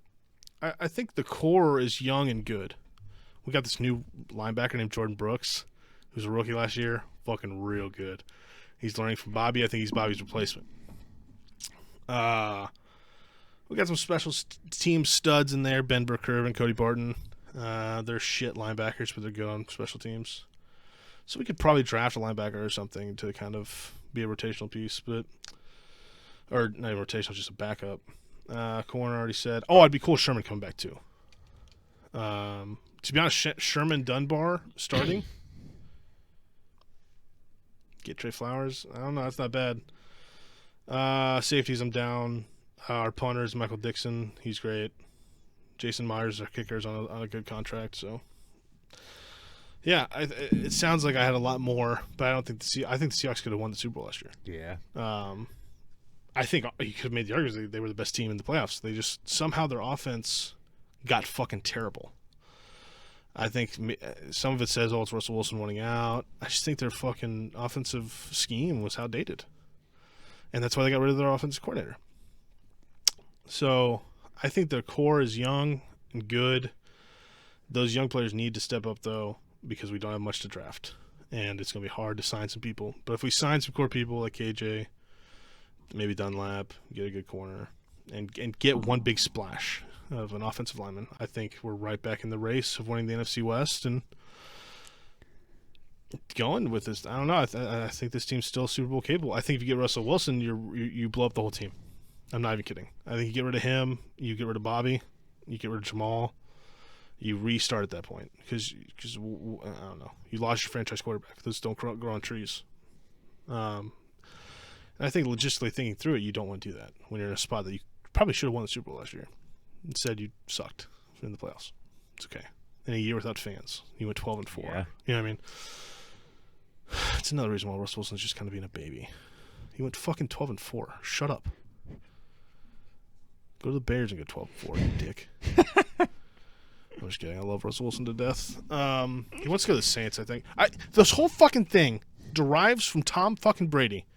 And I thought I was already pissed off at Tom Brady. You know, I started to grow to like him, kind of. I remember you saying that.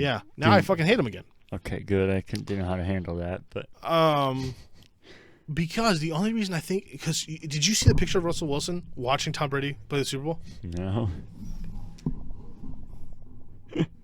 He was sitting right next to Sierra, who was talking her fucking ass off to the commissioner of the NFL, and he said, I've never heard this man say anything, even close to a bad word, off the field. He said, yeah, I was pretty pissed watching Tom Brady playing another Super Bowl in the NFC. We all were. But he's like, why can't I do that? Yeah. Why don't I have say in who comes the free agents? You know what I mean? Because he got Gronk, he got Leonard, he got AB. He got saying that and Bruce Arians said, yeah, I'll just let Tom Brady coach sometimes. I just take my hands off the wheel. Pete Carroll doesn't do that. So Russ is like, well, I want that kind of power. I think I've earned that. You haven't. To an extent, maybe. You're not Tom Brady. You know what I mean? No one is. But you want some more say? Okay, well, they hired your guy that you liked, Shane Waldron. So there's one. They signed Greg Olson, which you liked. He sucked. He didn't suck. He just wasn't worth $11 million. Yeah. I think Jimmy Graham was his guy. We got him. We traded our best center. That's when everything kind of started to go downhill. I think both of them are just kind of being babies, both sides of the party. And they're going to have to mend it. They literally have to because they need each other, or they need to blow up the whole team. If it was the Saints, I feel like it has to be next year because Drew Brees said he's going to play another year. Yeah, and they have negative $50 million cap space. There's no fucking way they can trade for Russell Wilson. He just wants to go to I think Russell's like a Saints guy. Like, he likes the Saints. But he just wants to go to another team. Like, oh, Tom Brady went to another team, won another Super Bowl. That's his legacy. I want that legacy. That's why I hate Tom Brady. Because if Tom Brady didn't go to the fucking Super Bowl, I bet he doesn't say this shit.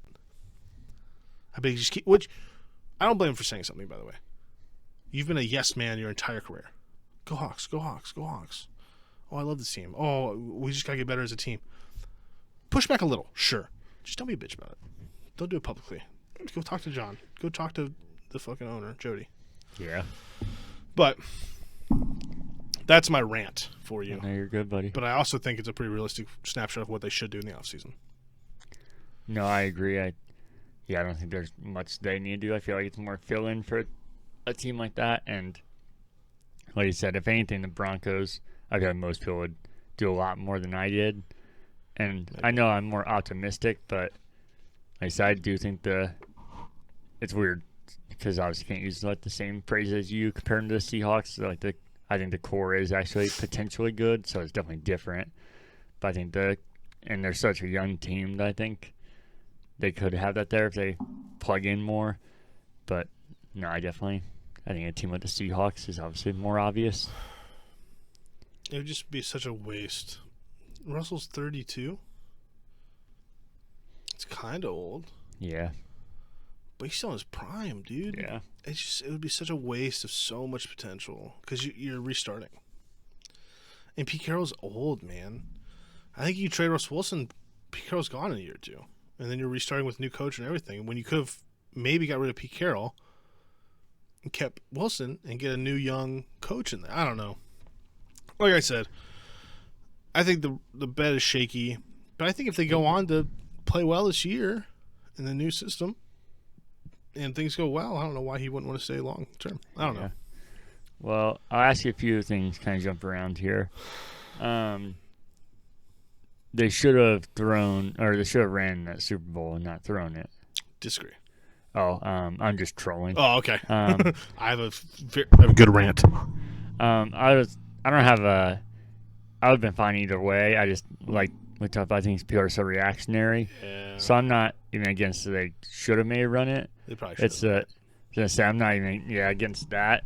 I'm more against the narrative on it because maybe they should have ran it, but if they would complete that, people would have been like, it's the best play call in NFL history. Yeah. So I feel like people don't know how to separate and. The box was stacked with at least 8 guys. Yeah.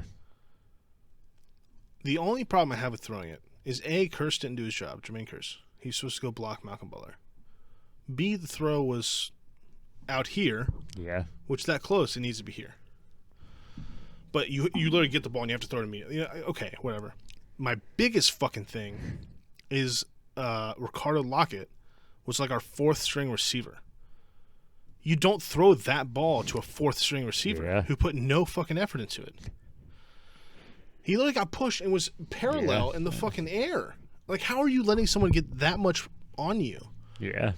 Fight for the motherfucker. At least it's incomplete, and then you run it 2 more times. The game's over. You win or lose.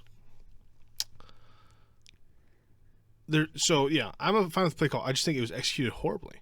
Obviously, because it was an interception we lost. But if that play was an option play too, Marshawn Lynch ran a wheel route, wide open. Like if it was like a look here, it's not there. Oh, hey, Marshawn Lynch, that's a free Super Bowl. Or a read option. Russell was his 3rd year. The dude can move. I don't know. I think a lot of things could have went differently, obviously. Yeah, I was going to say, because you could say that the option, he could have got sacked. Yeah, or done the pitch wrong and then a fumble. Yeah, totally. Why would you do that there? Why did you just hand it off? Yeah. So that's what I'm saying. Maybe it wasn't the best call, but the narrative is what more annoys me more. Just cause. I think we ran that play 10 times that year. I think it worked 9 times. I don't think it was a bad call. It just didn't work. The next thing I was going to talk about, I noticed you said football team and you corrected me earlier, but I realized at the beginning of the show that you said Indians multiple times. Mm-hmm. So I'm seeing some disconnect there. Do they have a team name, or are they the Cleveland baseball team? They're the Indians right now, but they announced that they're going to change it. So they haven't changed it yet. Yeah, but everybody says that you should still refer to it as that because they made the move to what they're going to change. So when they change it, I'll do it. Okay. We're now with the Indians. You can get on any of their social media, and if you say Indians, you'll get I've done it twice. You get a string of people talking about how you can't say that. Their name is the Indians still on social media. Oh, I know. I took a screenshot and circled 6 different spots that Indians, and then they sent me a screenshot of the article where they said that they aren't going to say it anymore. I said, okay, that's great. So I can be like, hey, I'm not going to punch little kids anymore, and then I can keep doing it. But if I say I'm not going to do it, that's all that matters. It's extreme. I agree. Yeah. Sure. Fuck it. I actually had way more extreme than that, but I toned it back. So I guess if you thought that was extreme, it was good. I know you are. I know that subject matter in general is a irksome, and I know you hate the Indians. Well, you probably shouldn't say that. Not even baseball team. I was gonna say, not even saying that. That just sounds like now I hate Native Americans. Oh yeah, not the Native Americans. The baseball team. I don't really like Native Americans either. That's racist. No, I have no fucking issue with Native Americans. That's racist also. I actually have issue with people saying that Native Americans are offended by it when they're like, no, we're not. That's what I have an issue with. Judgment against those people, Casey. You can't judge people in 2021. Jesus Christ, let them be free. He, him. That's offensive. That's me. It's my pronouns. It's they. But my pronouns are they? Tell me what my pronouns are in 2021. I forgot to have one thing with my Broncos. Hold on. We joke lightly about the pronouns thing. We respect everything. We're just playfully talking as friends. Except Native Americans. I already covered my base. I said that was a joke. I'm not going to be able to do that. But the only thing I was going to add, I meant to the Broncos, is I think offensive line is their biggest need. But if I was them, I would use that more in free agency than the draft because I feel like it's so easy to find somebody that's experienced in free agency. Especially this year. Yeah. Yeah. And I think cornerback is their next biggest need, and I think that's much easier to get somebody that they might be more raw and so in the draft? I think, I would do cornerback there because they might get burnt here and there and not know exactly how to run routes with the receiver. But I think it's much easier for a cornerback to transition to the NFL than an offensive lineman. That's fair. I mean, Xavier Rhodes, Desmond King, Richard Sherman, Quentin Dunn. Oh, that's hard. We're going to take him. Mackenzie Alexander. Oh, no, I wouldn't be against them signing a free agent or even doing one in each. I just think offensive lineman would be much harder to find in the draft. Yeah. I mean, you can maybe find a good one, but it's going to be years of development. Yeah, I agree. Hassan Reddick's a free agent, too. I would also take him. So, was there anything else you want to talk about this episode? If there is. No. I feel like I've ranted about Russell's and the Seahawks enough, so Final thoughts. I think the Seahawks are in a good position. I think Russell Wilson will be a Seahawk this year. I would not be surprised if he was not a Seahawk the following year. Those are my final thoughts on Seattle. I have a good final thought for our next intro and our intros going forward. About I'm your host, Bro, here with my friend Hawk. Yeah. Bro and Hawk. No. We'll think on that one. I won't. I promise. All right. Well, this was the first episode. Let us know how we did. This is kind of a test run. I hope I have a logo back here, a logo in general, a theme song next time, more structure. I also have more ideas I can talk to you about off air. But let us know how we did. Next week we will not be here because I'll be out of town. We'll be back. Should be back the week after that for episode 2, and hopefully have things more in place. Yeah, we'll have some probably monster free agency news. That's what I was gonna say. All the stuff we talked about. It'd be fun to go back. Yeah. See how we did. I guess I should have said at the beginning of the show like I do the other podcast. It's March 12th, depending on when this goes up, because some of the stuff we talked about. Yeah, we got to get out before at least free agency starts. Yeah. So, kind of working backwards here, but it's first episode, you know. I think it went well. I'm glad you're here, D-Dubs. You're my guy. All right. I don't like that I'm here anymore. How are we going to end our shows? We clap it out on the current back. We clearly do a quack, quack, quack, quack. Go Broncos. Hawks. I was going to say, I thought you said Seahawks. I said Broncos. That works out. See you next time.